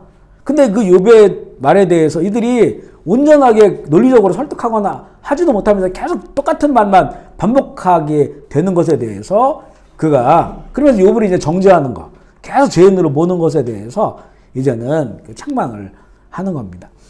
욥과 세 친구는 엘리후의 말을 듣기만 하고 반론하지 않아요. 그래서 이 엘리후의 그 말로 끝나요. 사람의 말은 끝나고 38장에 하나님께서 폭풍 가운데 등장을 합니다. 그러니까 어떤 엘리후의 말에 대한 평가가 없다는 거예요. 32장 15절 시작. 그들이 놀라서 다시 대답하지 못하니 할 말이 없음이었더라. 그래서 엘리후가 말을 시작하면서 욥도 마찬가지고 새 친구도 마찬가지고 더 이상 말을 하지 않고 엘리후가 말한 그 긴 이야기를 다 들어주고요. 또 뒤에도 보면 하나님께서도 엘리후에 대해서 거론하지 않아요. 그러니까 엘리후가 어떤 38장에 하나님이 등장하는데 37장까지 엘리후가 말하거든요. 그러니까 뭔가 하나님의 어떤 등장하시기까지의 어떤 그 다리 역할을 하는 것이다라고 보는 견해도 있어요. 사람의 말로 이 새 친구들에 대해서도 이 옳지 못한 것을 이야기하고 욥에 대해서도 옳지 못했던 것을 이야기하고 그리고 이제 그 엘리오의 뒷부분에 가보면 이제는 창조 하나님이 나와요. 하나님의 창조에 관한 나오면서 그리고 38장에 정말 창조 하나님 등장하잖아요. 그것처럼 하나님의 등장의 전에 그 등장을 어떤 그 준비하는 그런 그 준비자와 같은 그런 역할로 엘리오를 보는 그런 견해가 있습니다. 정리하자면요. 욥과 새 친구의 논쟁을 정리하면 인과응보의 하나님에 대한 전통적 입장을 가진 친구들과 인과응보의 신앙으로 살아가다가 갑자기 닥친 고통의 현실 속에서 인과응보만으로 볼 수 없는 새로운 신앙의 도전을 현실적으로 받게 되는 그 욥과의 그 논쟁, 이 친구들과의 대화가 그렇게 쭉 이어지고 있음을 우리가 보게 됩니다. 우리에게 참 그 시사하는 그런 바가 있어요. 그래서 하나님을 우리가 실존적으로 경험해야 돼요. 하지만 실존적으로 경험한다고 해서 우리 그 교리, 또 신학 이게 무시돼서는 안 돼요. 왜냐면 이거는 이 수천 년의 그 전통이거든요. 그러니까 전통이라고 하는 것은 그냥 사람이 어떤 만들어 놓은 틀이 아니고 그동안 하나님을 꾸준히 경험했던 그리고 계시된 하나님을 경험하고 또 질문하고 부딪히고 하면서 이렇게 하나의 정리된 거예요. 신학이라고 하는 것이. 그걸 정리했고 그것을 또 교리로 만들어 놓은 거예요. 이게 무시돼서는 안 돼요. 이 틀 위에서. 그렇지만 문제는 예수님 시대처럼 율법주의자 여기에 빠져버린 거죠. 이 전통에 빠져버린 거예요. 이 전통이 하나님 전체다라고 본 거예요. 이 사람들은. 이거 벗어나서는 없다는 거죠. 이게 문제라는 거죠. 그러니까 예수님께서 율법을 완성하러 오셨다겠죠. 율법을 펴하러 오신 게 아니라겠죠. 그동안 했던 그 하나님에 대한 모든 경험들, 그리고 계시된 하나님에 대한 그 인간의 어떤 정리, 그 신학, 또 이런 모든 것들의 그 배경 가운데서 살아계신 하나님으로 이 땅 가운데 오신 예수님을 통해서 지금 실존하는 하나님을 경험하는 거예요. 개인의 경험들은 이 우리가 쌓았던 전통에 이것을 비춰봐야 돼요. 이건 거울이기 때문에. 그래서 이게 온전한지 그렇지 않은지를 볼 수 있어요. 이게 너무 이제 은사주의로 나가게 되면 개인의 경험들만 강조하다 보니까 이게 무시되거든요. 이거는 뒤박죽이에요, 그죠? 질서가 다 무너져 버려요. 되게 위험한 그런 부분. 하지만 이 경험도 또 무시돼서는 안 돼요. 지금 살아있는 하나님을 경험하는 것 전혀 무시돼서는 안 됩니다. 그러니까 전통의 기반 위에서 이거는 우리가 또 학습하고 공부해야 될 부분이에요. 그래서 지금 실존하시는 내가 경험하는 하나님과의 친밀한 교제가 우리가 신앙생활하는 그런 중요한 두 바퀴라고 말할 수가 있어요. 너무 한쪽 커버리면 기형적으로 됩니다. 전통과 지금 내가 성령 안에서 경험하고 있는 하나님, 우리의 그 신앙을 이끌어가는 이 신앙의 도전에 어떤 길이 되는 것이죠. 아멘이십니까? 마무리가 어떻게 되냐면요. 읽어볼게요. 욥기 42장 7절로 10절. 훈훈한 마무리인데 같이 읽어볼게요. 시작. 또 여호와께서 욥에게 이 말씀을 하신 뒤에 내가 너와 네 두 친구에게 노하나니 너희가 나를 가리켜 말하는 것이 내 종 욥의 말같이 옳지 못하니 너희는 수소 7과 수양 7을 가지고 내 종 욥에게 가서 너희를 위하여 번제를 드리라. 내 종 욥이 너희를 위하여 기도할 것인즉 내가 그를 기쁘게 받으리니 너희가 우매한 만큼 너희에게 갚지 아니하리라. 이는 너희가 나를 가리켜 말하는 것이 내 종 욥의 말같이 옳지 못함이라. 이에 대만 사람 엘리바스와 수아 사람 빌닷과 라마 사람 소발이 가서 여호와께서 자기들에게 명령하신 대로 행하니라. 여호와께서 욥을 기쁘게 받으셨지. 욥이 그의 소유를 위하여 기도할 때 군경을 돌이키시고 여호와께서 욥에게 이전보다 모든 소유보다 아멘이시죠. 하나님께도 욥이 친구들보다 더 옳다고 2번이나 말씀해 주시고요. 그리고 친구들에게는 노하시지만 그들의 그 말씀을 따라서 수소 7과 수양 7을 가지고 이렇게 본인들이 예배 드리는 것이 아니고 욥에게 가져가는 거예요. 욥이 그것을 가지고 하나님께 이제 예배 드리며 올려드리고 욥이 그들을 위해 기도했다겠죠. 욥이 뭐라고 기도했겠습니까? 나쁜 놈들 벌 주세요 이렇게 됐을까요? 아니죠. 욥도 자신이 이제 회개하고 하나님 앞에서 돌이켰잖아요. 축복하는 거죠. 물론 그들이 하나님을 너무 모르는 상태에서 어리석어서 하나님에 대해서 이렇게 막 남발했는데 하나님 그들을 복 주시고 용서하시고 그렇게 기도했겠죠. 그래서 그걸 하나님께 기쁘게 받으셨어요. 그러니까 이제는 욥에게도 갑절의 그런 회복의 은혜를 주셨고 또 이제 욥과 그 친구들도 마찬가지겠죠. 남은 그 시간들을 더 좋은 그런 친구의 관계로 이렇게 지냈겠죠. 이런 그 참 따뜻한 이런 그 결말을 우리에게 보여주고 있습니다. 여섯 번째는 이제는 사탄이 나오는데 사탄 앞부분만 나와요. 나오는데 아주 이 모든 문제의 그죠? 중심이 돼요. 먼저 하나님 앞에 선 사탄인데 사탄이 하나님 앞에 선단 말이야? 이런 의문이 우리는 있어요. 욥기 1장 6절 말씀 읽어볼게요. 시작. 하루는 하나님의 아들들이 와서 여호와 앞에 섰고 사탄도 그들 가운데 하나님의 아들들 하면 아마도 하나님의 어떤 창조한 그런 그 천사 하나님의 사자들을 말하겠죠. 그리고 이제는 그 옆에 사탄도 서 있다는 거예요. 근데 이게 이제 여기만 나오는 게 아니라 스가랴서에도 나와요. 이 환상 가운데 보여지는 그런 그 내용인데 3장 1절 말씀 볼게요. 대제사장 여호와사는 천사 앞에 섰고 사탄은 그의 오른쪽에 서서 그를 대적하는 것을 여호와께서 내게 보이셨느니라. 그러니까 하나님 앞에서 대제사장 여호수아 이게 나중에 이제 무너진 성전을 세우는 일을 하게 되는데 그 여호수아와 그 옆에 사탄이 서서 사탄이 그 여호수아를 계속해서 그 참소하는 거예요. 대적하는 거예요.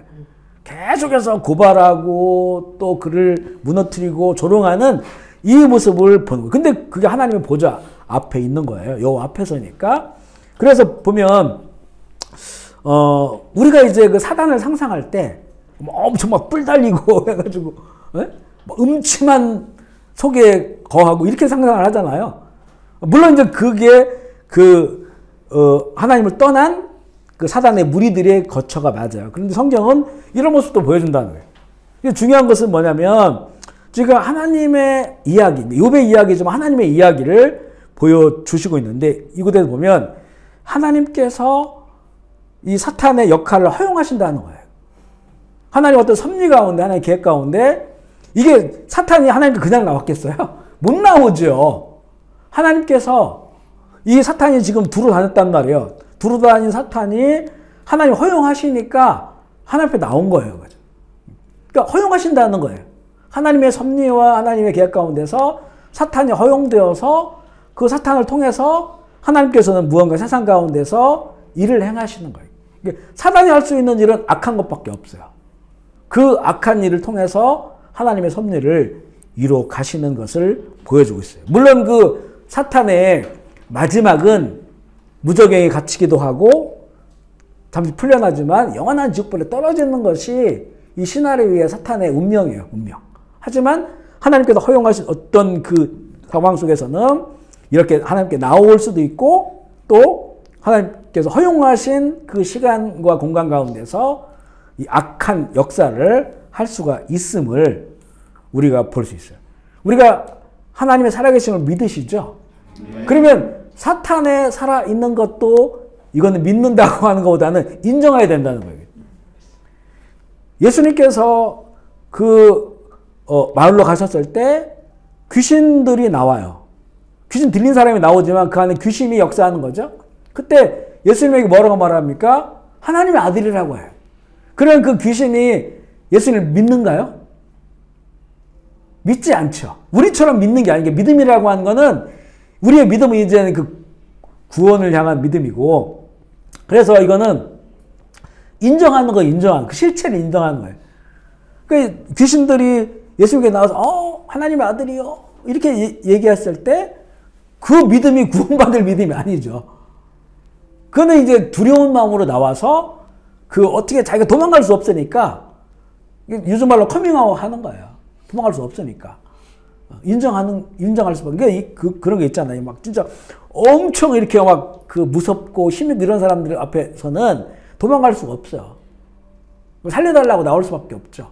그런 거예요. 그래 우리가 하나님을 믿는 것처럼 사단을 우리가 믿는 건 아니지만 그의 살아있는 실체, 이건 우리가 인정해야 된다는 거죠.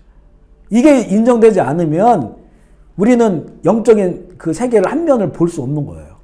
두 면을 다 봐야 돼요. 그죠? 빛과 어둠을 다 봐야 됩니다. 우리는 빛에 붙어 있지만 어둠을 우리는 대적해야 되기 때문에 그걸 봐야 된다는 거죠. 그래서 이제 이 사탄이 바로 하나님 앞에 서 있는 모습을 볼 수가 있고요. 또 사탄은 두 번째 보면 땅을 자기가 두루 다니는 거예요. 그리고 그 세상의 일들을 아주 디테일하게 그가 보고 있다는 거예요. 욥기 1장 7절 말씀 시작. 여호와께서 사탄에게 이르되 내가 어디서 왔느냐? 땅을 두루 돌아 여기저기 다녀왔다는 거죠. 이걸 두 번 해요. 그래서 다녀와서 욥을 보았느냐라고 했을 때 보았다. 내 욥이 참 이런 사람이다 했을 때 그거는 하나님께서 이렇게 복을 주셔서 그래서 첫 번째 재앙이 나와요. 그러고 나서 다시 사탄을 만나요. 등장을 해요. 그게 또 돌아봤다는 거예요. 너 돌아봤더니 욥이 어떻게 하고 있대? 이렇게 했죠. 처음에 시험은 이 사단이 패배한 거죠. 그러니까 이 사탄은 세상을 두루 돌아다니면서 사람의 일거수일투족을 세밀하게 본다는 거예요. 볼 수 있죠. 영적인 존재니까. 육체적인 존재는 만나야만 알 수 있고 살아야만 알 수 있죠. 영적인 존재는 위에서 보는 거니까 세밀하게 다 볼 수 있는 게 영적이라고 하는 것은 무서운 거예요. 우리 육체적 한계를 지니고 있는 우리들에게는 무서운 겁니다. 영적인 실체가 살아있다고 하는 것이겠죠. 하나님이 살아계시면 우리에게 보호가 되고 우리에게 은혜가 되지만 사단이 살아있다고 하는 것은 우리가 늘 경계해야 될 그런 부분이라고 하는 거죠. 이게 사탄이 그래서 세상 일을 디테일하게 다 안다. 사람을 다 안다는 거죠. 그리고 세 번째, 하나님의 긍정과 사탄의 부정인데 욥기 1절 8절로 10절 시작. 여호와께서 사탄에게 이르시되 내가 내 종 욥을 주의하여 보았느냐? 그와 같이 온전하여 악에서 떠난 자는 세상에 없느니라. 사탄이 여호와께 대답하여 이르되 욥이 어찌 까닭없이 하나님을 경외하리까? 주께서 그와 그의 집과 그의 울타리로 두르신 때문이 아니니까. 주께서 그의 손으로 하는 바를 복되게 하사 그의 소음을 땅에 넘치게 하셨음이니이다. 여기도 보면 여호와께서 사탄에게 내 종 욥을 주의하여 봤느냐? 그와 같이 온전하고 정직하여 하나님을 경외하며 악에 떠난 자가 세상에 없느니라. 굉장한 긍정적으로 보시죠. 사실 실제 욥이 하나님 앞에서 이제 쭉 그 고통 가운데서 이런 모습을 안 보이고 있잖아요. 그러니까 하나님께서는 이 하나님의 종, 하나님의 자녀들을 특별한 시선으로 보고 계시는 거예요. 사실 욥이 완전해서 온전하다고 얘기했을까요? 완전하면 흠이 없는 거예요. 그 온전함은 방향을 바꾸지 않았다는 거죠. 그 방향으로 서 있다는 거예요. 그러니까 욥이 왜 흠이 없겠어요? 흠이 많죠. 아직도 그의 신앙이 또 하나님을 아는 지식이 부족해요. 그렇지만 하나님께서는 이 하나님의 자녀들을, 왜냐 하나님을 통해 잉태된 것이니까, 어머니가 아이를 낳는 것처럼, 그래서 그 아이가 부족하고 또 여러 가지 문제가 있어도 어머니는 그 자녀를 사랑으로 보듬는 것처럼, 아유 우리 자녀가 최고야, 그래 엉덩이 두들겨 주는 거죠. 그 마찬가지죠. 하나님께서 그렇게 보시는 거예요. 보면 욥에게만 이렇게 말씀을 쓰신 게 아니에요. 모세에게는 그의 온유함이 지면에서 최고다. 노아에게도 동방의 의인이다. 이렇게 표현을 하시는 거죠. 하나님의 눈이 그렇게 보시는 거예요. 사랑으로 보시기 때문에. 하나님께서는 보실 때 죄를 먼저 찾는 것이 아니고, 흠을 먼저 찾는 것이 아니고, 그 하나님을 바라보고 있는 그 방향, 그것을 보고 하나님께서 사랑하시고 기뻐하시는 거예요. 그 시각으로 보는 거예요. 그래서 온전하다고 보시는 거죠. 근데 사탄은 어떻습니까? 사탄은 이 욥이 어찌 까닭 없이 하나님을 경외하리까? 주께서 그와 그의 집에 모든 소유물을 물타리에 두르셨기 때문에. 그러니까 사탄은 계속해서 부정적인 보는 거예요. 부정적으로 보는 거죠. 의심하고, 어떤 이유가 있을 거야. 의심하고, 그리고 속이고, 거짓말하고, 그래서 그의 하나님 앞에. 근데 보면 사탄이 보기 시작하면 우리가 여기 안 말려 들어갈 사람이 어디 있습니까? 우리가 완전한 사람 하나도 없잖아요. 그죠? 다 흠이 있어요. 흠이 있습니다.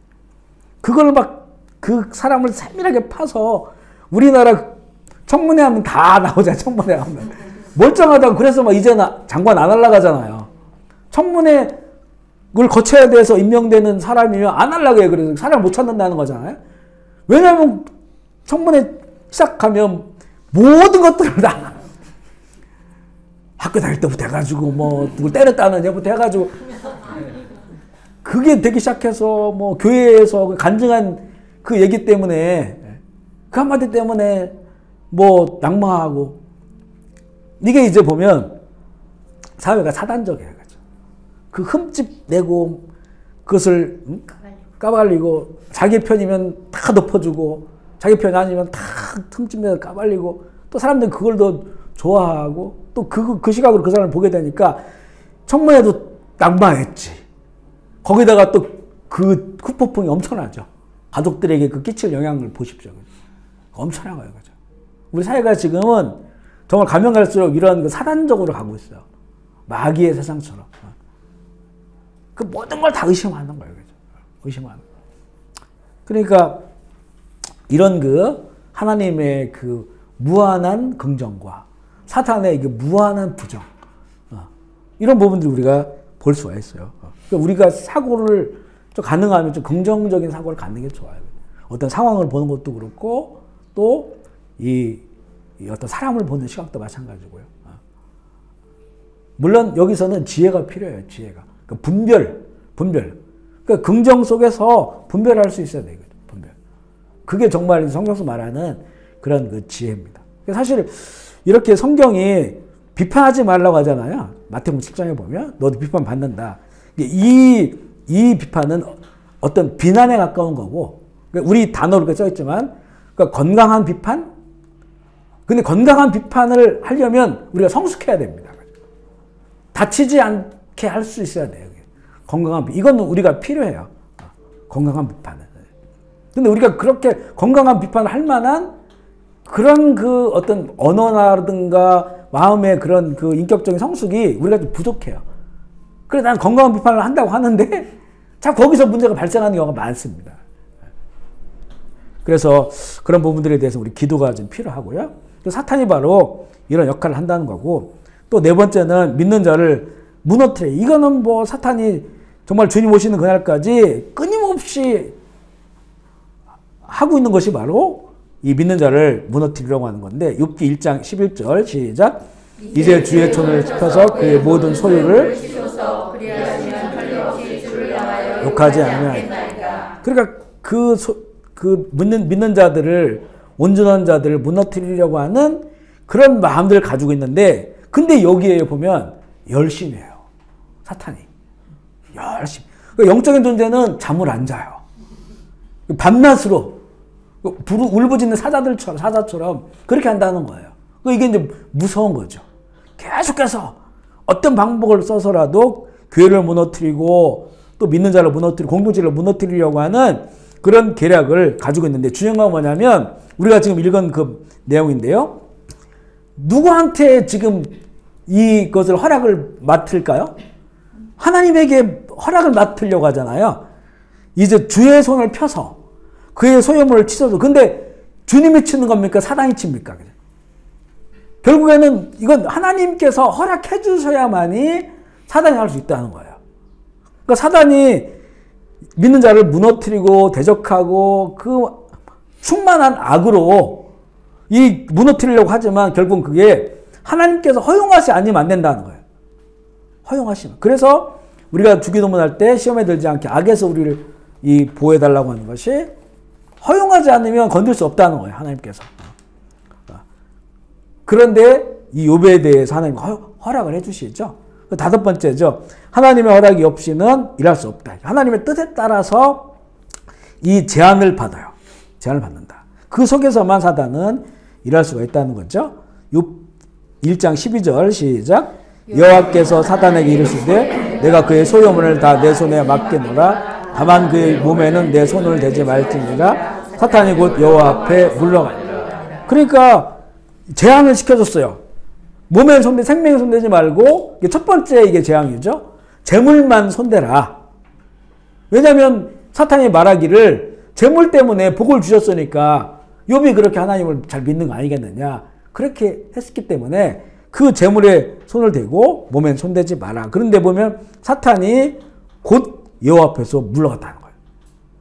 바로 실행을 하는 거예요. 그러니까 사탄이 열심히도 하고 즉시 하는 거예요. 사실 우리가 순종할 때 이렇게 해야 되거든요. 하나님 말씀 순종할 때 즉시 또 열심으로 기쁘게 해야 되거든요. 근데 지금 사탄은 신났어. 즉시 기쁨으로 그것도 열심히 이렇게 순종을 하는 거예요. 허용된 공간 가운데. 그러니까 이게 우리가 정말 좀 바른 그 신앙생활, 성령이 도우지 아니하면 이게 넘어질 수밖에 없고, 또 요한계시록에 보면요, 이 사단이 이제 자기의 남은 시간이 얼마 남지 않았다는 것을 알고 있어요. 그 요한계시록에 나와요. 그러니까 마지막 때가 돼서 주님 오심이 가까웠을 때 이제 내가 이 세상 가운데 이렇게 하나님 허용한 시간이 얼마 남지 않았구나. 그래서 그가 막 분을 내가지고 내려갔다는 거예요, 세상에. 그 아주 더 열심히 더 큰 많은 무기들을 가지고 할 수 있는 방법을 총동원해서 그렇게 이제는 택한 자들마저도 미혹하는 그런 그 시대를 하는 거예요. 그러니까 우리가 정말 신앙생활을 잘하지 않으면 나도 모르게 무너질 수밖에 없는 그런 시대라는 거죠. 그 여섯 번째 보면은 사탄이 논리적이라는 거예요. 욥기 2장 4절 시작. 사탄이 여호와께 대답하여 이르되 가죽으로 가죽을 바꾸니 사람이 그의 모든 소유물로 자기의 생명을 바꾸올지. 이 가죽으로 가죽을 바꾸니는 당시에 쓰던 속담이에요. 속담. 격언 같은 거, 잠언 같은 거예요. 그러니까 사단이 예수님을 3번 시험할 때도 다 성경 말씀 가지고 시험을 했어요. 성경 구절을 가지고. 그 굉장히 설득 당할 수 있고 논리적이라는 거예요. 우리가 신앙생활을 하면서도 보면요, 세상에 어떤 이치, 속담 같은 것들이 세상에 어떤 이치 같은 것을 보여주고 있잖아요. 그런 것으로 이렇게 대체하려는 경우가 있어요. 하나님의 말씀, 또 그 말씀이 어떤 하나의 원리로 우리 가운데 우리 인생에 가야 될 방향과 이치로 주어지는데, 그런데 오히려 세상에서 많은 사람들이 이야기하고 있는 그런 속담이라든가 경언이라든가 자문 같은 것으로 그렇게 그것을 더 높은 기준으로 볼 수 있다는 거죠. 그러니까 이 사탄이 말하면 가죽으로 가죽을 바꿔. 이게 하나님 앞에서 얘기하는 거예요, 이게. 이게 굉장히 세상의 이치를 얘기하는 거예요. 이 얘기는 뭐냐면, 가죽 주변에 가죽으로 보호하고 있다라고 하는 이런 속담인데요. 첫 번째 재앙 다음에 이거 한 말이거든요. 그러니까 첫 번째 재앙에도 욥이 범죄하지 않는 것은 그의 생명을 보호하는 가죽, 첫 번째 가죽이 있고, 그 주변에 하나님께서 울타리, 하나님의 가죽으로 울타리를 보호하고 있기 때문에 이 욥이 범죄하지 않는 거다. 그러니까 그걸 다 걷어봐라, 울타리를 다. 그 가죽을 이제 치지 말고 격격으로 쌓았던 가죽을 다 걷어보세요. 그러니까 이제 하나님께서 그러면 그 몸을 치라고 허락을 해주시는 거예요. 그 지금 재산에 대한 거는 그 울타리가 벗겨졌는데, 그런데 또 하나의 가죽이 있다는 거예요. 하나님이 그 가죽으로 가죽을 보호하고 계신다는 거예요. 그게 바로 이 육신에 대한 거. 이거를 벗겨봐라. 그러면 그가 범죄할 거다. 그래서 하나님께서 그걸 허용해 주시죠. 그러니까 목숨만은 놔두고 그 몸을 치라고 하나님께서 허용을 해주는데, 이렇게 사탄은 아주 논리적이고 그리고 아주 설득될 만한 그런 그 내용을 가지고 다가오기 때문에 무너질 수 있다는 거죠. 그러니까 우리의 그 신앙의 그 삶의 중심에는 항상 그 여러 가지 그 세상적인 이치들이 있어요. 그죠? 근데 그것들보다 항상 하나님의 말씀, 특별히 예수님이 주신 말씀을 우리 삶의 가장 중심에 넣어야 돼요. 여기서 세상의 어떤 이치라든가 원리들을 이렇게 분별해서 봐야 되지, 이게 뒤바뀌어서는 안 된다는 거예요. 뒤바뀌어서는. 이게 뒤바뀔 때, 그러니까 하나님 말씀도 섞여 있고 세상의 어떤 이치나 원리도 여기 가운데 섞여 있으면 이게 이럴 때는 이게 나가고 이럴 때는 이게 나가요. 올바른 그런 그 삶을 살 수도 없고 하나님의 말씀의 질서 안에서 살아가야 되는데 그 질서가 혼동이 와요. 어떨 때는 하나님의 말씀. 그러니까 자기 유리한 대로 그걸 갖다가 맞추는 거예요. 껴 맞추는 거예요. 그죠? 그러니까 이런 부분에 대해서 그런 영향이 바로 사탄으로부터 우리가 받을 수 있는 그런 영향이고요. 7번째는 허용된 영역에서 정말 무자비하고 집요하고 즉각적으로 그가 일한다는 거예요. 2장 5절로 7절 시작. 이제 주의 손을 펴서 그의 뼈와 살을 치소서. 가지 아니하겠나이다. 여호와께서 사탄에게 이르되 내가 그를 내 손에 맡겠노라. 다만 그의 생명은 해하지 말지니라. 사탄이 이에 여호와 앞에 물러가서 입을 쳐서 그의 발바닥에서 정수리까지 종기가 나게. 사탄이 일하는 방식이죠. 참 한번 해봐라라고 했더니 정말 무자비하게 머리끝부터 발끝까지 정말 성한대가 하나도 없게 만들어 버렸어요. 이게 사실 여러 가지 질병들이 있지만 사탄도 나름대로 연구했을 거예요. 어떤 질병을 주면 제가 정말 하나님 저주하고 욕하고 아니면 스스로 목숨을 끊던지 뭐겠어요. 그죠? 우리 전에 보면 어떤 굉장히 밝았던 여자 개그맨이 피부 이런 것 때문에 어머니랑 같이 스스로 목숨을 끊은 적이 있어요. 그죠? 네. 그러니까 이런 특별히 이제 사람에게 이런 외모 그리고 암 같은 거 속에 있는 거잖아요. 겉은 멀쩡하죠. 그러니까 이게 얼마나 충격적인 그런 질병. 어느 날 갑자기 이게 머리끝부터 발끝까지 염증이 생겨가지고 이걸 막 긁어가지고 이렇게 되고 저 사실 중학교 때 그랬거든요. 제가 옴에 걸려가지고 옴. 그래 다행히 옴은 얼굴까지는 안 와요. 얼굴까지 왔으면 지금 안 살아있을 수도 있어요. 사춘기 때 얼마나 예민한. 그러니까 이 손가락 사이사이마다 이게 뽀글뽀글하게 이제 막 올라오고 너무 가렵고 그리고 사타구니 배 특히 이런 데 배 같은 경우에는 너무 가려가지고 밤새 자기도 모르게 긁어요. 아침에 일어나 보면 여기가 피투성이에요. 너무 긁다 보니 가죽이 두꺼워져요. 그게 요배 이 얘기가 이해가 조금 된다니까요. 그래서 다행히 그래도 이 얼굴은까지는 안 와요. 이 몸이. 이 몸에 이렇게 와도. 제가 사실은 그래서 목사가 된 거예요. 물론 어렸을 때부터도 목사가 돼야 된다는 마음 가지고 있었지만 그게 인격적인 고백은 없었거든요. 그래서 중학교 때 그때 막 사춘기 때잖아요. 이 마을에 옴이 콱 돌았어요. 우리는 교회에서 그때 같이 막 자고 막 이랬단 말이에요. 그러니까 다 옮았어요. 닮아가지고 있는데 서울 가서 약 사오고 이래가지고 또 이게 그때 막 겨울철이거든요. 시골에서 목욕탕이 없잖아요. 옷을 그냥 끌어안고 사는 거예요. 두꺼운 옷 입고. 그러니까 이게 낫질 않는 거죠. 자주 씻어주고 해야 되는데. 그런데 이제 약을 사서 바른 사람들 어떤 애들은 한 달 만에 나았고 2달 만에 나았고. 근데 저는 3개월, 4개월에도 안 나는 거예요. 좋은 약을 소개받고 계속 발랐는데도 안 나요. 그러니까 막 피부가 또 오히려 알러지 같은 게 생겨가지고 더 우들우들해야 되는 거 약을 하도 바르니까. 교인들이 막 갖다 주죠. 많이 나았는데 저는 안 낫는 거예요. 이런 데 막 이렇게 생기니까 버스 타고 이제 학교 가면 차에서 너무 창피한 거예요. 이런 데가. 벨 같은 거 받다가는 다 도망갈까 봐 되니까. 이런 데 막 다 긁어가지고 이렇게 되니까. 그래가지고 그때 한 4개월 전부터 기도를 했어요. 이걸 고쳐주시면 제가 옥상에. 기도를 했어요. 근데 진짜 6개월 되니까요. 어느 날부터 가렵지 않기 시작하더니 싹 나와버렸어요. 할렐루야 하면서 역시 난 목사가 돼야 되구나 했더니 나중에 들어보니까 6개월이면 그냥 저절로 없어진대요. 완전히 그냥. 그래가지고.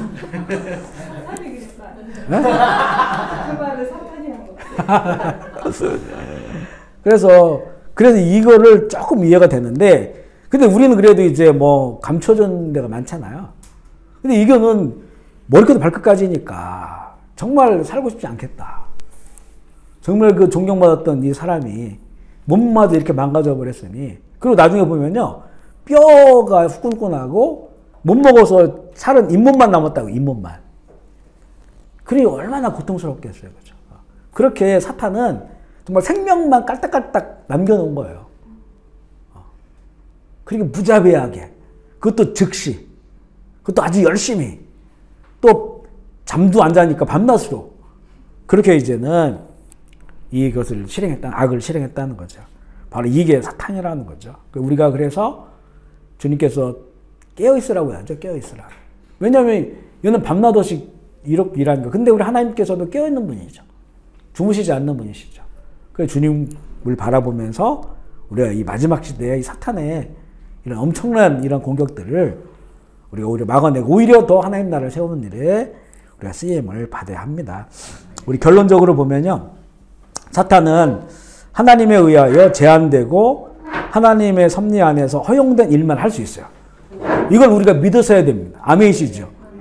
아무리 힘들고 어렵고 또 이 고통스러워도 악이 세상을 지배하는 것 같고 점점점 악은 더 커지고 그렇다 할지라도 우리는 이 시간이 제한된 시간이고 결국 하나님께서 최후 승리하실 거라고 하는 그 믿음이 있어야 우리가 마음이 절망하지 않고 이런 속에서도 나아갈 수 있는 거죠. 그리고 성경은 그것을 보여주고 있어요.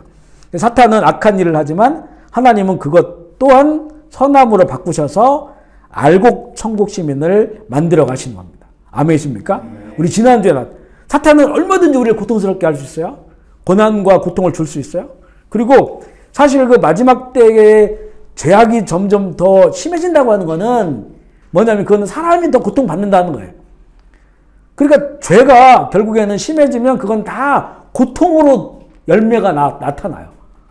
고통으로 열매가 나타나는 거예요. 저 엊그제 캄보디아 그 신문을 보니까 여기 그 동성 결혼을 찬성하는 그 동남아시아 쭉 조사를 했더라고요. 이게 보니까 한국도 뭐 40%가 넘어가지만 캄보디아가 58%예요. 그리고 베트남은 60%가 넘어요. 깜짝 놀랐어요. 그죠? 그 예를 들어서 그 동성애가 아니고 동성 결혼을 말하는 거예요. 동성 결혼에 대한 긍정에. 그럼 보시면 그런 동성 결혼을 한단 말이에요. 아이를 입양해 오죠. 남성끼리 살든지 여성끼리 살든지. 이런 속에서 일어날 그 일들. 또 만약에 동성 사람들도 어떤 성적인 문제 때문에 또 이성을 또 만나요. 그러니까 동성의 이런 관계를 맺은 사람들이 이성 관계에 맺은 아무것도 아니에요. 그거는. 기준이 다 무너져 버렸으니까. 이런 것들을 통해서 파생될 일들을 생각해 보시라는 거예요. 파생될 앞으로. 그 자녀들, 입양된 자녀들, 또 그들의 관계들. 얼마나 꼬이고 복잡하겠어요. 그죠? 다 이게 고통과 다 상처를 얼룩질 수밖에 없어요. 열매가. 이 애나 동성 결혼만 얘기하고 있지만 다른 여러 분야에 있어서 이 죄악이 좀 더 심해지면 너무나 고통스럽고 그래서 디모데후서 보면 말세는 고통의 때가 이르리니 이렇게 돼 있잖아요. 의학도 발전하고 과학도 발전하고 질병도 이 회복시키는 게 너무나 많은데 사람은 더 고통스러워진다는 거죠. 그런 길로 간다는 거예요. 이게 다 보면 결국 사탄이 마지막 시대 때 이런 그 자기의 일을 마지막에 정말 파상 공격을 하기 때문에 이런 일들이 발생하고 그만큼 많은 사람들이 이 사탄의 이런 그 악함에 결국에는 싸워보지도 못하고 그 속에서 침몰해버려서 그 길을 가게 되기 때문에 그리고 이 요한계시록 쭉 시나리오 보면 재앙의 시나리오 보면 나중에는 이 사람들이요 하나님을 저주해요. 회개하는 사람도 없어요. 하나님을 저주하고 고통이 심하면 심할수록 하나님 막 욕하고 저주하고 이거 다 하나님을 향해 사탄이 하는 건데 하나님을 향해요. 그러니까 회개를 안 하는 거예요. 사람들이. 그리고 사탄주의자들은 너무나 또 많아지고 있고 가면 갈수록 더 많아지고 있는 그런 시대를 살아갑니다. 근데 결국은 이런 게 우리에게까지도 당연히 올 수가 있죠. 그렇지만 우리는 이것을 하나님 바라볼 때 하나님의 선하심을 바꾸어서 우리가 변화되어지고 그래서 이런 마지막 때에 사탄이 역사하는 이 심장부에서 그 복판에서 하나님의 나라를 이루고 한 영혼이라도 더 죽게 이 구원하는 그런 그 일을 감당하는 우리들 되기를 소망하고요. 사탄의 결말은 그 약한 무리들과 함께 영원한 지옥불에 떨어지는 거다. 성경은 보여주고 있습니다. 우리가 그것을 믿음으로 우리도 이제 이런 사탄을 잘 분별해서 그 사탄적이고 마귀적인 그런 우리의 그 행실을 버리고 정말 예수 그리스도를 닮아 살아가는 우리를 되기를 주의 이름으로 축복합니다. 네. 우리 시간에 오늘 말씀 생각하시면서 우리 결단하시고 마무리하겠습니다. 우리 오늘은 욥 아내와 세 친구들 그리고 엘리오 그다음에 사탄에 관해서 욥기에 등장하는 주변 인물들을 함께 나눠보았습니다. 그동안에 잘 못 봤던 것들을 보면서 아 그랬구나라고 하는 것들을 우리가 또 알아가게 되고요. 또한 사탄의 어떤 그 일하는 거 어떻게 일하는지를 또 알아가게 돼서 우리가 좀 더 또 경계하고 대적할 수 있는 그런 시간이 됐는데 우리 이런 모든 것들을 통해서 더욱더 하나님의 형상을 회복하고 예수 그리스도를 닮아감으로 우리 이런 그 시대 안에 하나님이 나를 확장하는 이런 쓰임마을이 될 수 있도록 우리 주의 이름으로 통솔 한번 기도하시겠습니다. 하나님 아버지 감사합니다. 오늘 우리가 또 주의 이름으로 모여서 욥기를 통해서 또 말씀을 나누게 하시니 감사합니다. 우리에게 하나님 잘 볼 수 있는 눈을 주시고 또 그동안 우리가 관심을 갖지 못했던 다른 사람들의 이 마음도 잘 들여다볼 수 있도록 또 이해할 수 있도록 주님 인도하여 주옵소서. 우리 주님이 품으신 마음처럼 그런 마음으로 살아가게 하여 주시고 그래서 또 많은 사람들을 세워주고 또 일으켜주고 또 함께 축복하며 주의 나라를 이뤄갈 수 있도록 주님 인도하여 주옵소서. 또한 우리가 사탄이 하는 일들을 또 배울 수 있게 하셔서 감사합니다. 이 마지막 때에 정말로 그 악함으로 그 무자비함으로 세상 가운데 고통의 일들을 만들어내고 있는 이 사탄의 역사에 너무나 많은 사람들이 매몰되고 또 그런 고통 가운데 죄악 가운데 살아가는 것을 봅니다. 우리가 잘 보게 하여 주옵소서. 이 사탄의 이 계략과 그 모든 일들을 보고 우리가 대적할 수 있도록 주님 도와주시고 그러나 그런 모든 일들이 하나님의 시간 속에서만 가능함을 또 우리가 믿고 주님 우리는 하나님이 하시는 일들을 더욱더 바라보며 그 일에 동참하며 주의 나라를 이뤄가는 일에 쓰임 받게 하여 주옵소서. 오늘도 너무나 좋은 공간을 허락하셔도 주님 감사합니다. 이 기업 가운데 은혜 풀어주시고 악하고 덜한 권세들을 떠나가게 하여 주시고 하나님의 선하심과 인자하심이 충만한 주님의 아름다운 기업이 되게 하여 주시옵소서. 오늘 현장에 나와서 함께한 주의 종들을 기억하여 주시고 10년 가운데 평안 주시며 아름다운 사람들로 변화되게 하여 주옵소서. 또 줌으로 함께하는 형제 자매들 또 유튜브로 함께할 우리 사랑하는 성도들 주님 기억하여 주시고 이 땅 가운데 살아가는 우리 모두가 정말 하나님께 영광 올려드리는 삶 살아가게 하여 주옵소서. 오늘 준비해 주신 시간으로 인하여 감사를 드리고 우리 구주 예수 그리스도의 이름으로 기도합니다.